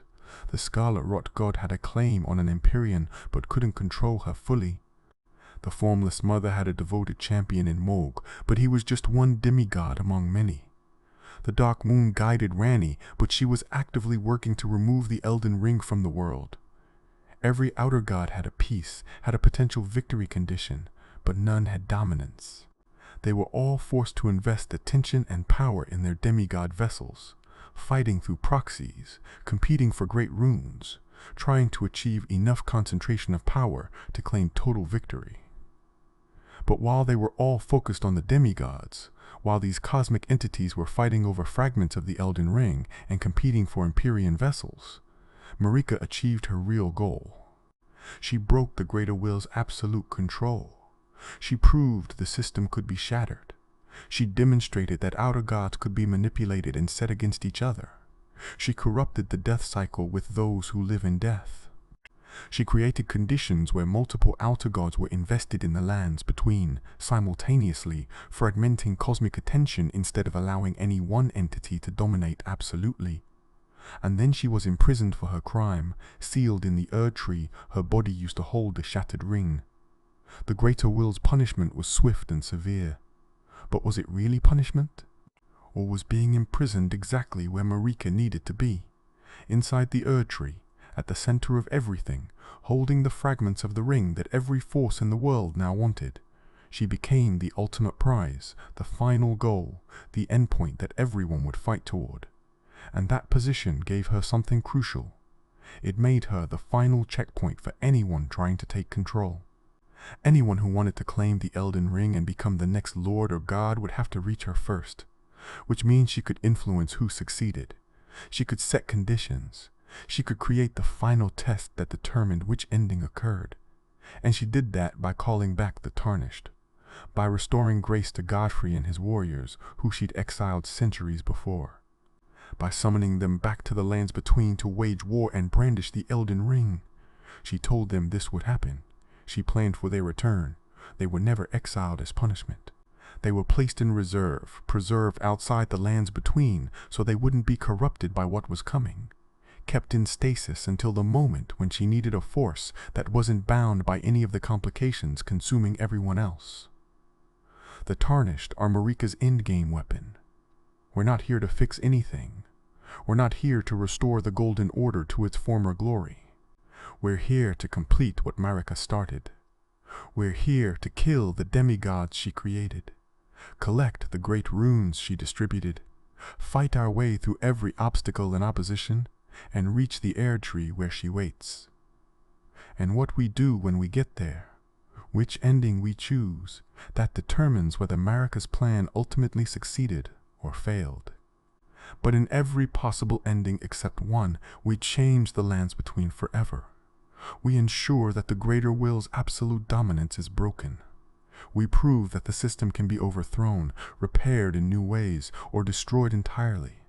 And the one ending that breaks Marika's plan completely, the frenzied flame ending that burns everything to chaos, that's why Melina exists. That's why she threatens to kill us if we take that path. Because burning everything to chaos wastes all of Marika's work, renders meaningless all the children she bred and sacrificed, undoes all the careful manipulation and planning. Melina is the fail-safe against that total failure, the final insurance that at least one of Marika's children will try to stop us from choosing the one ending that invalidates everything. WHY. The plan failed, or did it? But here's where the conspiracy reaches its most disturbing possibility. Looking at the current state of the lands between, at the demigods scattered and fighting, at the Golden Order broken, at Marika imprisoned in the Erdtree, at the world consumed by war and decay, the immediate assumption is that her plan failed. That she shattered the ring but lost control of what happened next. That her children developed wills of their own and refused to play their assigned roles. That the outer gods proved more powerful or more clever than she anticipated. That the shattering spiraled into genuine chaos instead of controlled destabilization. The evidence for failure seems overwhelming. Ranni rejected her Empyrean fate entirely, killing her body and eventually working toward an ending that removes the Elden Ring from the world altogether. That's not what Marika would have wanted, right? That's Ranni breaking her programming and choosing a path that defeats the entire purpose of creating an Empyrean in the first place. Except Ranni removing the Elden Ring from the world also removes the greater will's direct influence. It sends order into the cosmos where it becomes distant, cold, incomprehensible to the people of the lands between. That ending frees the world from outer god interference just as thoroughly as destroying the ring would, but without the destruction. It's actually a perfect outcome for someone who wanted to break the greater will's control without burning everything down. So maybe Ranni's rebellion wasn't a deviation from the plan. Maybe it was the plan, or at least one acceptable outcome Marika designed her for. Miquella tried to create alternatives with his Erdtree and unalloyed gold, explicitly working against outer god influence. He's the Empyrean who refused to serve any cosmic entity and tried to build a new path forward. His efforts all failed or remain incomplete. The Erdtree rots despite being watered with his own blood. His unalloyed gold can temporarily stave off the scarlet rot, but not cure it. His cocoon in the Erdtree left him vulnerable, and Mohg stole him away to the underground. Every plan Miquella made ended in failure or incompletion. But those failures served Marika's purposes perfectly. Miquella resisting meant the outer gods had to invest attention in either claiming him or opposing him. His Erdtree became a beacon that drew focus and power. His unalloyed gold proved that resistance was possible, which probably terrified the outer gods more than outright opposition would have. And his current state, cocooned and stolen by Mohg, creates a crisis point that forces multiple entities to care about what happens to him. Miquella's failures aren't bugs in Marika's program, they're features. Malenia's loyalty to Miquella over her scarlet rot affliction created a similar productive tension. The goddess of rot claimed her from birth, infected her with divine corruption, tried to use her as a vessel. But Malenia's will remained focused on her brother. She became his blade, his champion, his protector. She fought for him instead of for the entity that afflicted her. And during her battle with Radagon and Caelid, she bloomed, released the scarlet rot in a devastating explosion that consumed an entire region and reduced Radagon to a rotting beast. That bloom was the goddess of rot expressing power through her, but it happened in service to Miquella's war, not the rot god's agenda. The result was catastrophic for everyone involved. Radagon was destroyed as an effective force. Caelid became a wasteland, and Malenia returned to the Erdtree to wait, having bloomed twice and approaching a third bloom that might complete her transformation into the goddess of rot herself. That disaster looks like a failure of control. Malenia unleashing the scarlet rot unintentionally, destroying her brother's ally Radagon, ruining an entire region, all because she couldn't contain the corruption inside her. But look at what it accomplished. Radagon was holding back the stars, interfering with fate itself, blocking cosmic mechanisms. After his defeat, even though he's not truly dead, his grip on the stars weakened enough that they could move again. Ranni's fate could progress. Cosmic mechanics could resume. The stalemate Radagon represented was broken by Malenia's bloom. And Caelid becoming a scarlet rot wasteland demonstrated the rot god's power in a way that forced every other outer god to take that entity seriously, to recognize it as a major player, to invest more attention in the conflict. If Marika needed the outer gods fully committed to fighting each other in the lands between, Malenia's bloom was perfect for forcing that commitment. Mohg's obsession with Miquella seems like a deviation nobody could have predicted. An Omen demigod serving the formless mother suddenly becomes fixated on his Empyrean half-brother, steals him from the Erdtree, takes him to the underground, and tries to elevate him to godhood as his consort. That's bizarre enough that it feels like genuine chaos, like something that broke Marika's design. But consider what it accomplishes. Miquella, the Empyrean who resisted all outer gods, is now in the hands of a demigod serving a different outer god. The formless mother's champion has possession of the most dangerous free agent among the Empyreans. That creates a crisis that forces multiple entities to respond.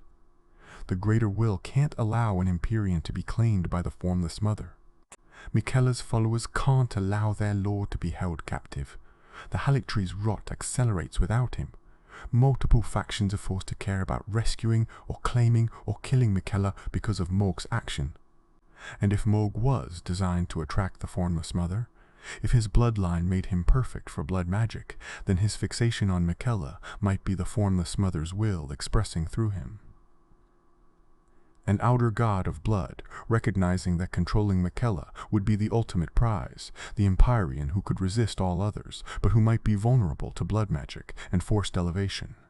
Mohg might think he's acting independently, pursuing his own dynasty and desires, but he's really enacting the formless mother's attempt to claim the most valuable piece on the board. And whether that was something Marika predicted specifically, or just a likely outcome she prepared for, either way it serves the goal of keeping outer gods fighting over her children. Ricard's complete consumption by the god, devouring serpent, looks like loss of control. He fed himself to the serpent and became a monstrous fusion that now just wants to devour everything, growing stronger with each victim consumed, promising to eventually devour the gods themselves. He's no longer rational.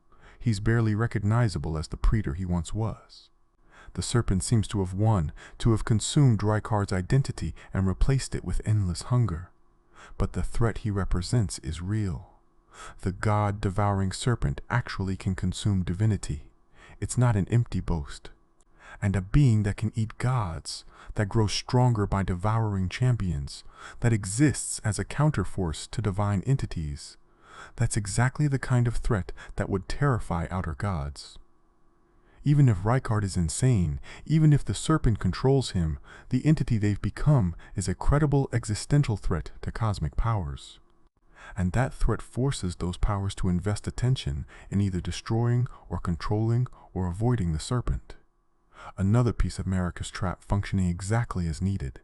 Morgoth's fanatical defense of Lindell and the Golden Order actually worked perfectly. He kept the capital secure throughout the shattering. He fought off every demigod who tried to enter. He defended the Erdtree even though he was forbidden from entering it himself. He called the other demigods traitors while remaining loyal to the system that imprisoned and rejected him. That loyalty seems irrational, seems like it should have broken under the weight of his suffering. But it didn't. He remained the perfect guardian until the Tarnished finally defeated him. And that's exactly what Marika needed. Someone who would hold the final approaches to the Erdtree, who would test anyone trying to reach the endgame, who would ensure that only someone truly capable could progress. Morgoth's loyalty didn't fail. It succeeded completely, right up until it was overcome by force. Godric's pathetic grafting and weakness seems like pure failure, like the degradation of the Golden Lineage into something contemptible. But Godric still claimed a Great Rune, still held Stormvale Castle, a crucial location controlling access to major regions, still forced the Tarnished to overcome him as one of the first major tests. His weakness made him easier to defeat than other demigods, which means he functioned as an entry-level challenge, a gatekeeper who filtered out Tarnished who weren't strong enough to progress. If Marika needed the Tarnished tested in stages, escalating from easier to harder challenges, then Godric's weakness served that purpose. He was never meant to win. He was meant to be an early obstacle that capable Tarnished could overcome while incapable ones would fail against. So when you look at each demigod's fate, each deviation from what might have been their intended role, the pattern that emerges is that almost all of them served Marika's purposes anyway. Their rebellions, their failures, their obsessions, their corruption, all of it created exactly the kind of chaos and conflict that would force outer gods to invest heavily in the lands between, fighting over demigods and great runes and Empyreans, depleting their attention and power on a cosmic battle that had no winner. The shattering wasn't a disaster that escaped Marika's control. It was the disaster working exactly as intended. The only real question is whether Marika herself being imprisoned in the Erdtree was part of the plan. Did she know the greater will would seal her there as punishment? Did she accept that consequence as necessary for the endgame? Or did the greater will outmaneuver her, trapping her before she could complete some final step? The evidence suggests she knew. She called back the Tarnished before shattering the ring, which means she was already planning for what came after. She gave them instructions through her own words, preserved by Melina, telling them to return after death and wage war and brandish the ring. She knew she wouldn't be free to act directly in the endgame. She knew someone else would have to complete the mission, and she prepared for that by creating the Tarnished as her final weapon, preserved outside the lands between until the moment they were needed. Her imprisonment isn't failure, it's the final position she needed to occupy. Inside the Erdtree, holding the shattered ring, being the ultimate goal that everyone fights toward. From that position she could ensure that only someone who overcame all her tests, who defeated her demigod children, who collected the great runes and burned through every obstacle, could reach her and claim the ring. She made herself the final checkpoint, the last filter, the ultimate test. And whoever passes that test gets to decide the ending, gets to choose what happens to the Elden Ring and the lands between and the Golden Order. Marika's plan didn't fail. It reached exactly the state she needed it to reach for the endgame to proceed. The Tarnished's true role expanded. And that brings us to why the Tarnished exist at all, why we're here, what we're actually doing in this world. The official story is that Grace calls us back to the lands between to become Elden Lord, to repair the ring, to restore the Golden Order. that we're supposed to fix what Marika broke, clean up her mess, return things to how they should be. But that narrative falls apart under scrutiny because Marika is the one who gave us grace in the first place. She's the one who took it away from Godfrey and his warriors, turning them tarnished and exiling them. And she's the one who restored it, calling them back. If she wanted the Golden Order preserved as it was, she wouldn't have shattered it. If she wanted the Elden Ring intact, she wouldn't have broken it. Our purpose can't be restoration, because the being who summoned us is the one who destroyed what we're supposedly restoring. The truth is that we're here to complete Marika's plan. Our role is to kill the demigods and take their great runes, to concentrate all those fragments of power, all those pieces of the shattered ring, in one place, in one being. The Tarnished who succeeds, who defeats Godric and Renala and Radagon and Rykard and Morgott and Mulgan Malenia, who collects their great runes, who burns through every challenge and obstacle, that Tarnished becomes the walking repository of the Elden Ring's fragments. We don't repair the ring by defeating the demigods. We become the ring's heir by consuming its pieces through victory. And then we're guided to burn the Erdtree. Melina offers herself as kindling if we can't access the flame of ruin ourselves. The forge of the giants, the flame that can burn the Erdtree, the fire that the Golden Order fought a war to suppress and contain. That's where we're directed. Why? Because the Erdtree has to burn. The symbol and source of the Golden Order's power has to be destroyed, or at least severely damaged before the final step. Melina tells us that the thorns blocking our entrance to the Erdtree can only be burned away by that fire. So burning isn't optional, it's required. The path to becoming Elden Lord, the path to repairing the ring, necessarily involves burning the Erdtree with the one flame that can truly harm it. That's not restoration, that's controlled demolition. We're being guided to tear down the system from within, to collect all the fragments of power that the demigods hold, and then to burn the Erdtree itself before entering it to claim what remains. Marika's plan requires the Erdtree burned, and the demigods dead, and their great runes collected. And the Tarnished, uniquely positioned outside the Lands Between's complications, preserved from the corruption and conflicts that consumed everyone else, recalled with grace guiding our path, we're the perfect tools to accomplish that. We can't truly die. When a Tarnished is killed, we return at sites of grace, resurrected by the very power that called us back.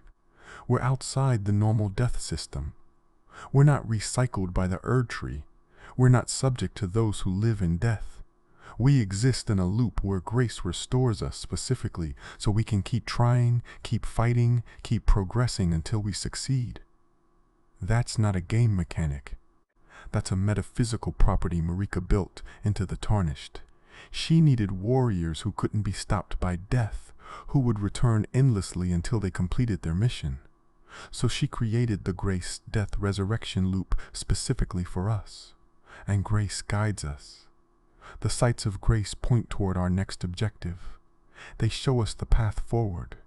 Except the two fingers claim to interpret the greater will's guidance, claim that grace flows from that cosmic entity. But the evidence suggests otherwise. When we reach the mountaintop of the giants and try to burn the Erdtree, the two fingers panic. They tell us we've gone too far, that this isn't the right path, that we need to stop.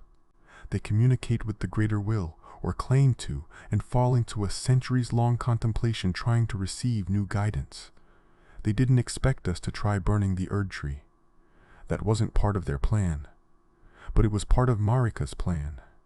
Melina offers to burn herself as kindling. The path forward requires the flame. Grace continues to guide us even after the two fingers object. That means the grace we receive isn't coming from the greater will or the two fingers. It's coming from Marika. She's the one guiding us. She's the one who restored grace to the Tarnished. And she's directing us toward burning the Erdtree and killing the demigods and collecting the great runes because that's what she needs us to do. We're not the greater will's champions. We're Marika's agents, executing the final phase of her conspiracy. Why were there multiple Tarnished called back? Why not just Godfrey, the first Elden Lord, the strongest warrior? Why summon a whole host of grace? Given warriors? Because Marika needed backups. She needed redundancy. She couldn't predict which Tarnished would actually succeed, which one would have the skill and determination and luck to overcome every challenge. So she called back many, setting them all on the same path, creating competition and alternatives. Whichever Tarnished succeeded would be the final piece that completed the plan. The others were insurance, backups in case the primary option failed. And look at the other Tarnished we encounter. Gideon Ofnir seeks knowledge, gathering information about every demigod and every secret. But his knowledge leads him to despair and eventually to opposing us because he concludes that Marika wants an eternal struggle with no resolution. Nefeli Lu, possibly Godfrey's descendant, wanders seeking purpose until she potentially becomes Lord of Lingrave if we guide her there. Dung Eater seeks to curse everyone with his seabed curses, spreading his Omen curse to every being. Fear seeks to preserve those who live in death, creating a mending rune that would legitimize undeath. Each Tarnished represents a different possible outcome, a different ending, a different way to resolve the shattering. And Marika called them all back because she needed options, needed multiple possible paths forward, needed to ensure that however the endgame unfolded, there would be a Tarnished positioned to complete it. We're not special. We're not chosen by destiny. We're one option among many, and we happen to be the one who succeeds because we're the player, the one who fights through every challenge and overcomes every obstacle. But within the lore, any Tarnished could have been the one. Marika set them all in motion and waited to see which would reach the end. And what we do when we get there, which ending we choose, that determines which version of her plan succeeds. But almost every ending accomplishes her core goal, breaking the Greater Will's absolute control, changing the lands between permanently, ensuring the old system can't simply resume. The Age of Fracture ending repairs the Elden Ring, but leaves it damaged and incomplete. Order is restored, but it's diminished, weakened, not the absolute control the Greater Will had before. The Age of Stars ending removes the ring from the world entirely, sending it and its order into the cosmos. The Age of Duskborn ending legitimizes those who live in death, fundamentally changing how death works. The Blessing of Despair ending curses everyone with Omen status, spreading the Crucible's ancient power to all. Even the Lord of Frenzied Flame ending, which burns everything to chaos, at least destroys the Greater Will's order completely. Only that last one wastes all of Marika's work, burns away the careful breeding and positioning and planning. The others all preserve her essential achievement. The Greater Will's control is broken. So we're not here to restore anything. We're here to complete the demolition, to finish what Marika started, to ensure that when we claim the Elden Ring, whether we repair it or remove it or transform it, the old absolute order can never return. We're the wrecking crew disguised as saviors. We're the final weapon in a conspiracy that spans centuries. And Marika prepared us perfectly for that role by exiling the Tarnished before the corruption started, preserving them in their original strength, then calling them back when everything else was in position. Melina's real purpose, revealed, expanded. Which brings us back to Melina, the kindling maiden who gives us the accord, who guides our journey, who offers herself as sacrifice to burn the Erdtree. She's the most mysterious figure in the entire conspiracy because her role only makes sense when you understand Marika's complete plan. Melina appears to us at the beginning, at the site of grace outside the first dungeon, offering a deal.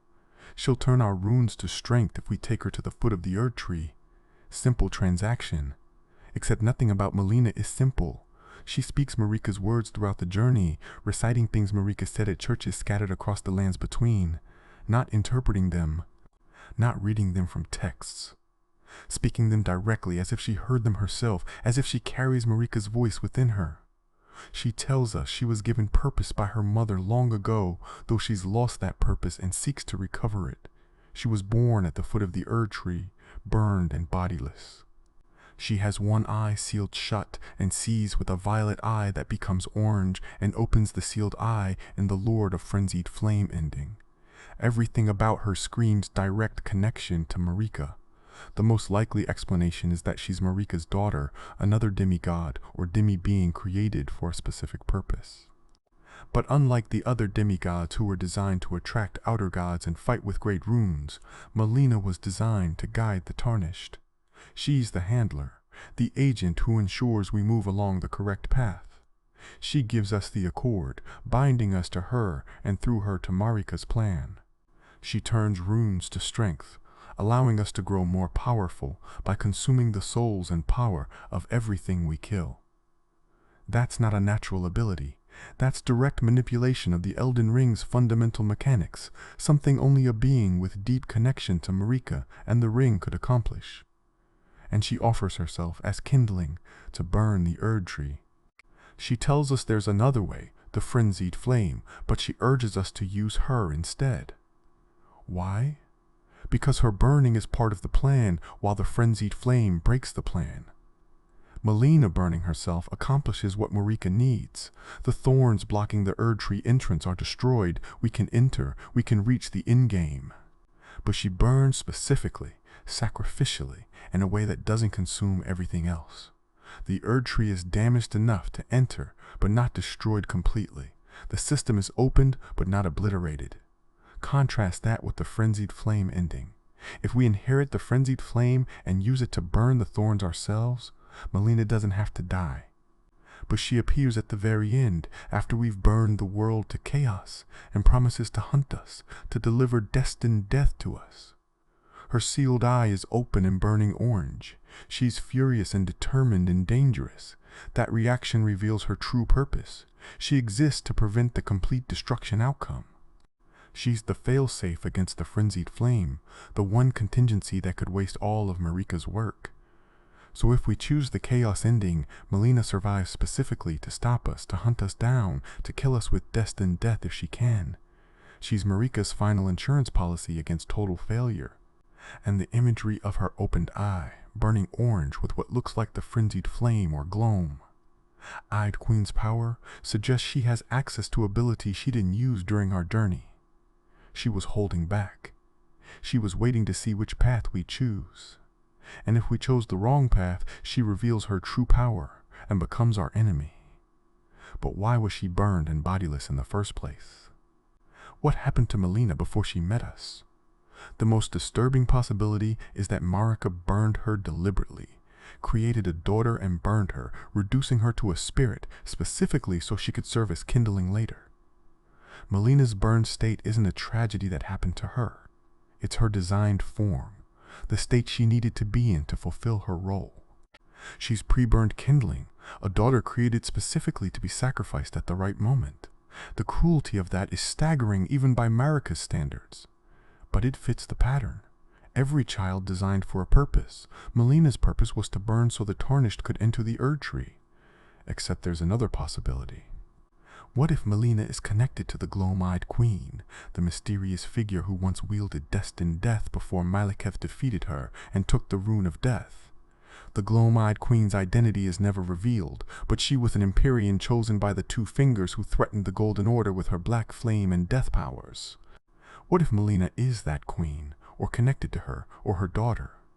The sealed eye that opens and burns in the frenzied flame ending could be the gloam eye, the connection to destined death. That would explain why Melina can promise to deliver destined death to us. She has access to it, either through inheritance or through being the gloam-eyed queen herself in diminished form. If Melina is the gloam-eyed queen, then Marika defeated her, burned her, reduced her to bodiless spirit form, and bound her to serve the Tarnished as penance or reprogramming. The queen who once threatened the Golden Order with death became the guide who helps complete its transformation. That's the kind of ruthless repurposing Marika excels at. Take a defeated enemy, strip away their power and identity, rebuild them as a tool for your purposes. Melina's lost purpose, the one her mother gave her long ago, might have been her original purpose as the gloam-eyed queen. And she spent ages as a spirit, trying to remember what she was before Marika burned her. Either way, whether Melina is Marika's daughter or the defeated gloam-eyed queen or both, her role in the conspiracy is clear. She guides the Tarnished along Marika's intended path. She enables us to grow stronger. She provides the option to burn the Erdtree without resorting to the frenzied flame, and she stands ready to stop us if we choose the one ending that destroys everything. She's simultaneously our guide and our final test. If we follow the path she enables, we complete Marika's plan. If we reject that path for chaos, she becomes our hunter. Every possibility is accounted for. And the fact that Melina knows Marika's words, speaks them to us at churches across the lands between, means Marika was leaving messages, creating a trail of her own thoughts and intentions. Why? Because she knew she'd be imprisoned, knew she couldn't communicate directly with the Tarnished, knew we'd need guidance that the Two Fingers wouldn't provide. So she left her words in sacred places, and she created or bound Melina to recite them, ensuring we'd hear Marika's true intentions even while the Two Fingers told us their false version of what we should do. Those words reveal a lot. Marika questioning the Golden Order, Marika expressing doubt about the greater will, Marika contemplating rebellion and change. These aren't the words of a goddess content with her role. These are the words of a prisoner planning escape. And by having Melina recite them, Marika ensures the Tarnished understand that we're not serving the greater will. We're serving Marika's rebellion against it. The whole journey is recontextualized by those churches, by those words, by understanding that the goddess herself was questioning everything we're supposed to restore. The secret winner. So when everything is considered, when you look at the complete picture of the shattering and its aftermath and the potential endings, the question becomes, who actually won? Which force achieved its goals? The greater will's order is shattered and cannot be fully restored. Even in the age of fracture ending where we repair the Elden Ring, it's diminished, weakened, not the absolute control that existed before. The greater will lost. The Scarlet Rot God claimed an Empyrean but couldn't control her, and Melina remains loyal to Miquella rather than to the Rot. The Formless Mother gained Mohg as a champion, but he's a single demigod among many, and his dynasty in the underground is isolated and limited. The Dark Moon guided Ranni, but she's working to remove the Elden Ring entirely, which doesn't benefit the Dark Moon's continued influence. Every outer god invested heavily in the lands between, fighting through demigod proxies, competing for Great Runes and Empyreans, depleting attention and power on a war with no clear victor. They all lost in the sense that none achieved total dominance. But that stalemate is exactly what Marika was trying to create. By forcing all the outer gods to compete simultaneously, by fragmenting their attention across multiple demigods and potential vessels, by creating a situation where committing to one option meant abandoning others, she ensured none of them could win absolutely. The outer gods collectively lost by being played against each other. But did any individual demigod win? Godwyn is soul dead, spreading corruption as the Prince of Death. Morgott died defending Leyndell. Mohg dies when we invade his dynasty. Melina waits in the Erdtree, potentially blooming into the goddess of Rot fully if we fight her. Rikard is consumed by the serpent and dies when we challenge him. Radagon is a rotting beast put down in Caelid. Godric dies pathetically in Stormveil. Ranni achieves her goal only if we choose her ending, and even then she's leaving the world behind, going into the cosmos with the Dark Moon. Miquella is stolen and cocooned, his fate unresolved. None of the demigods won in the traditional sense. They're all dead or diminished or trapped or fleeing.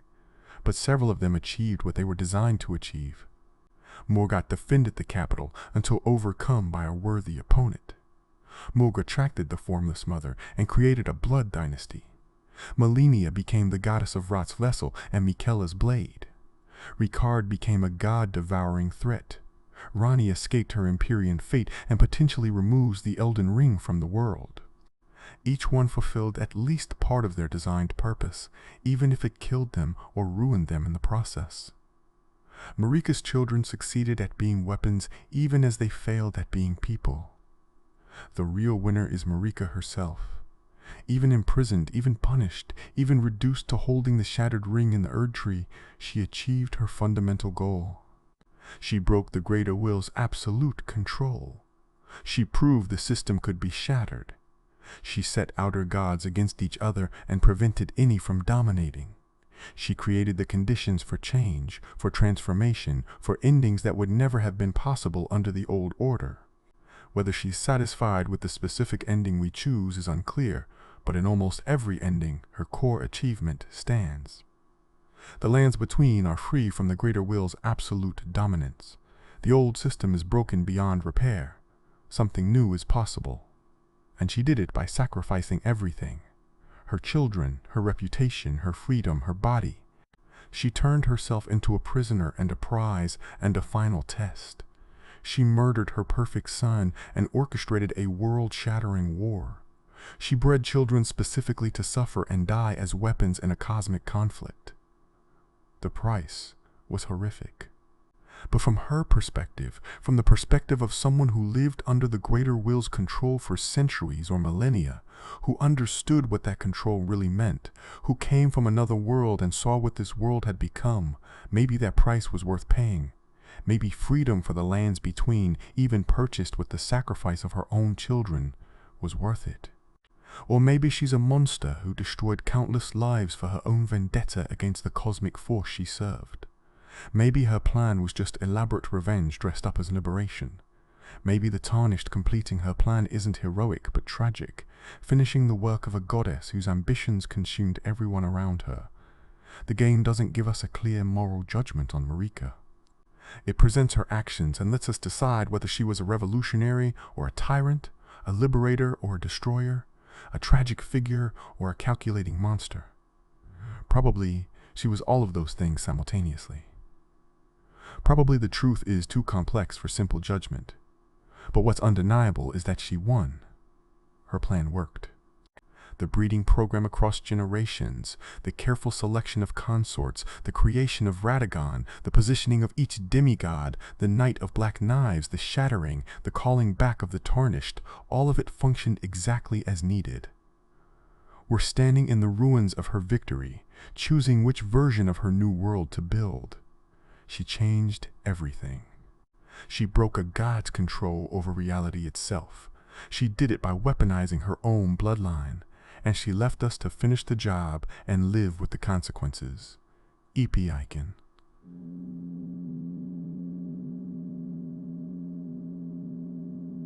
Conclusion. With final. Revelation. The family tree was never about family. It was about weaponizing bloodlines across generations, mixing Numen cosmic connection with Crucible, primal strength, with Carrion moon magic, with Giant's flame, with every source of power Marika could access, or steal, or seduce, or conquer. Each child was a test, an experiment, a weapon forged from genetic and metaphysical components chosen with absolute precision. Godfrey gave her primal warriors and Crucible, connected omens. Radagon gave her Empyreans and moon-blessed demigods. And self-reproduction gave her the perfect god vessels born of a single deity. The Great Runes distributed to demigods whose natures matched them too perfectly to be coincidence. The outer gods attracted to vessels designed specifically to be interesting to them. The shattering, creating exactly the kind of multi-faction conflict that would prevent any single force from dominating. The Tarnished called back as the final weapon, preserved outside the lands between's corruption, guided by grace that flows from Marika rather than the greater will, directed to kill the demigods and collect the fragments and burn the Erdtree and claim the throne. Every piece was positioned over centuries. Every move was calculated. Godwyn had to die first to corrupt death and weaken the Erdtree. The ring had to shatter to fragment the greater will's power. The demigods had to fight to attract outer god investment. The Tarnished had to return to complete what the demigods couldn't. And Marika had to imprison herself in the Erdtree to become the final checkpoint, the ultimate test, the prize that only the worthy could claim. The tragedy is that her children were people. They had wills and dreams and desires. Godwyn wanted peace with dragons. Miquella wanted to cure his sister and build a better world. Melania wanted to serve her brother. Morgott wanted to prove himself worthy despite his curse. Mohg wanted a dynasty and respect. Rani wanted freedom from fate.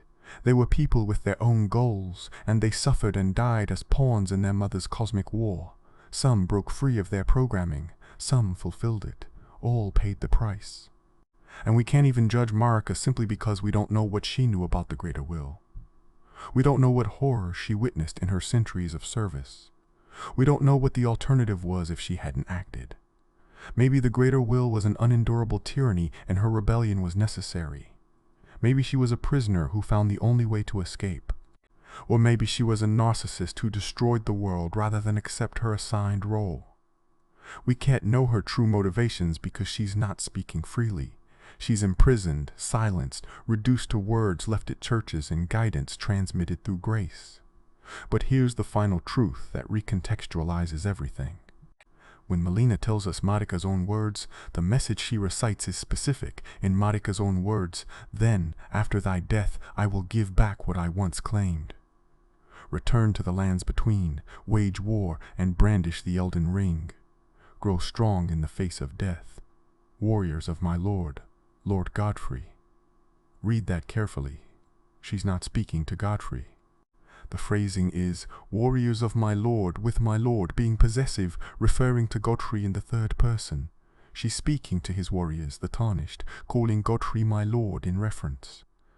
This isn't a message of hope or reconciliation. It's a command she gave centuries ago, before any of this began, before Godwyn died, before the shattering, possibly even before Godfrey was exiled, while she was still planning his exile and already plotting what would come after. She knew. She always knew. Every death, every betrayal, every child sacrificed, every demigod designed and positioned and ruined, all of it was in her plan from the very beginning. She told the Tarnished they would die and return. She promised to give back their grace after death. She commanded them to wage war and brandish the ring. This wasn't a response to the shattering going wrong. This was the shattering going exactly as planned. Marika spoke these words to the Tarnished before they were even exiled, which means she was planning their exile and eventual return as part of the conspiracy from the start. Godfrey's role as consort and father was always temporary. His exile was always intended. The Tarnished were always meant to be the in-game weapon, preserved outside the lands between specifically so they could return uncorrupted and finish the mission. And she told them this. She gave them the command before any of the catastrophe unfolded. She knew exactly what she was going to do. We're not fixing her mistakes. We're finishing her masterpiece. Every step we take, every demigod we kill, every great rune we claim, every challenge we overcome, we're executing a plan that was designed before we existed. Before the shattering. Before the Night of Black Knives. Before Radagon returned to Lanedell. Maybe before the Omen twins were even born. Marika was planning this conspiracy across centuries, breeding weapons from her own bloodline, positioning pieces for a war against gods themselves. And we've been doing exactly what she designed us to do since before we were even born. The Golden Lineage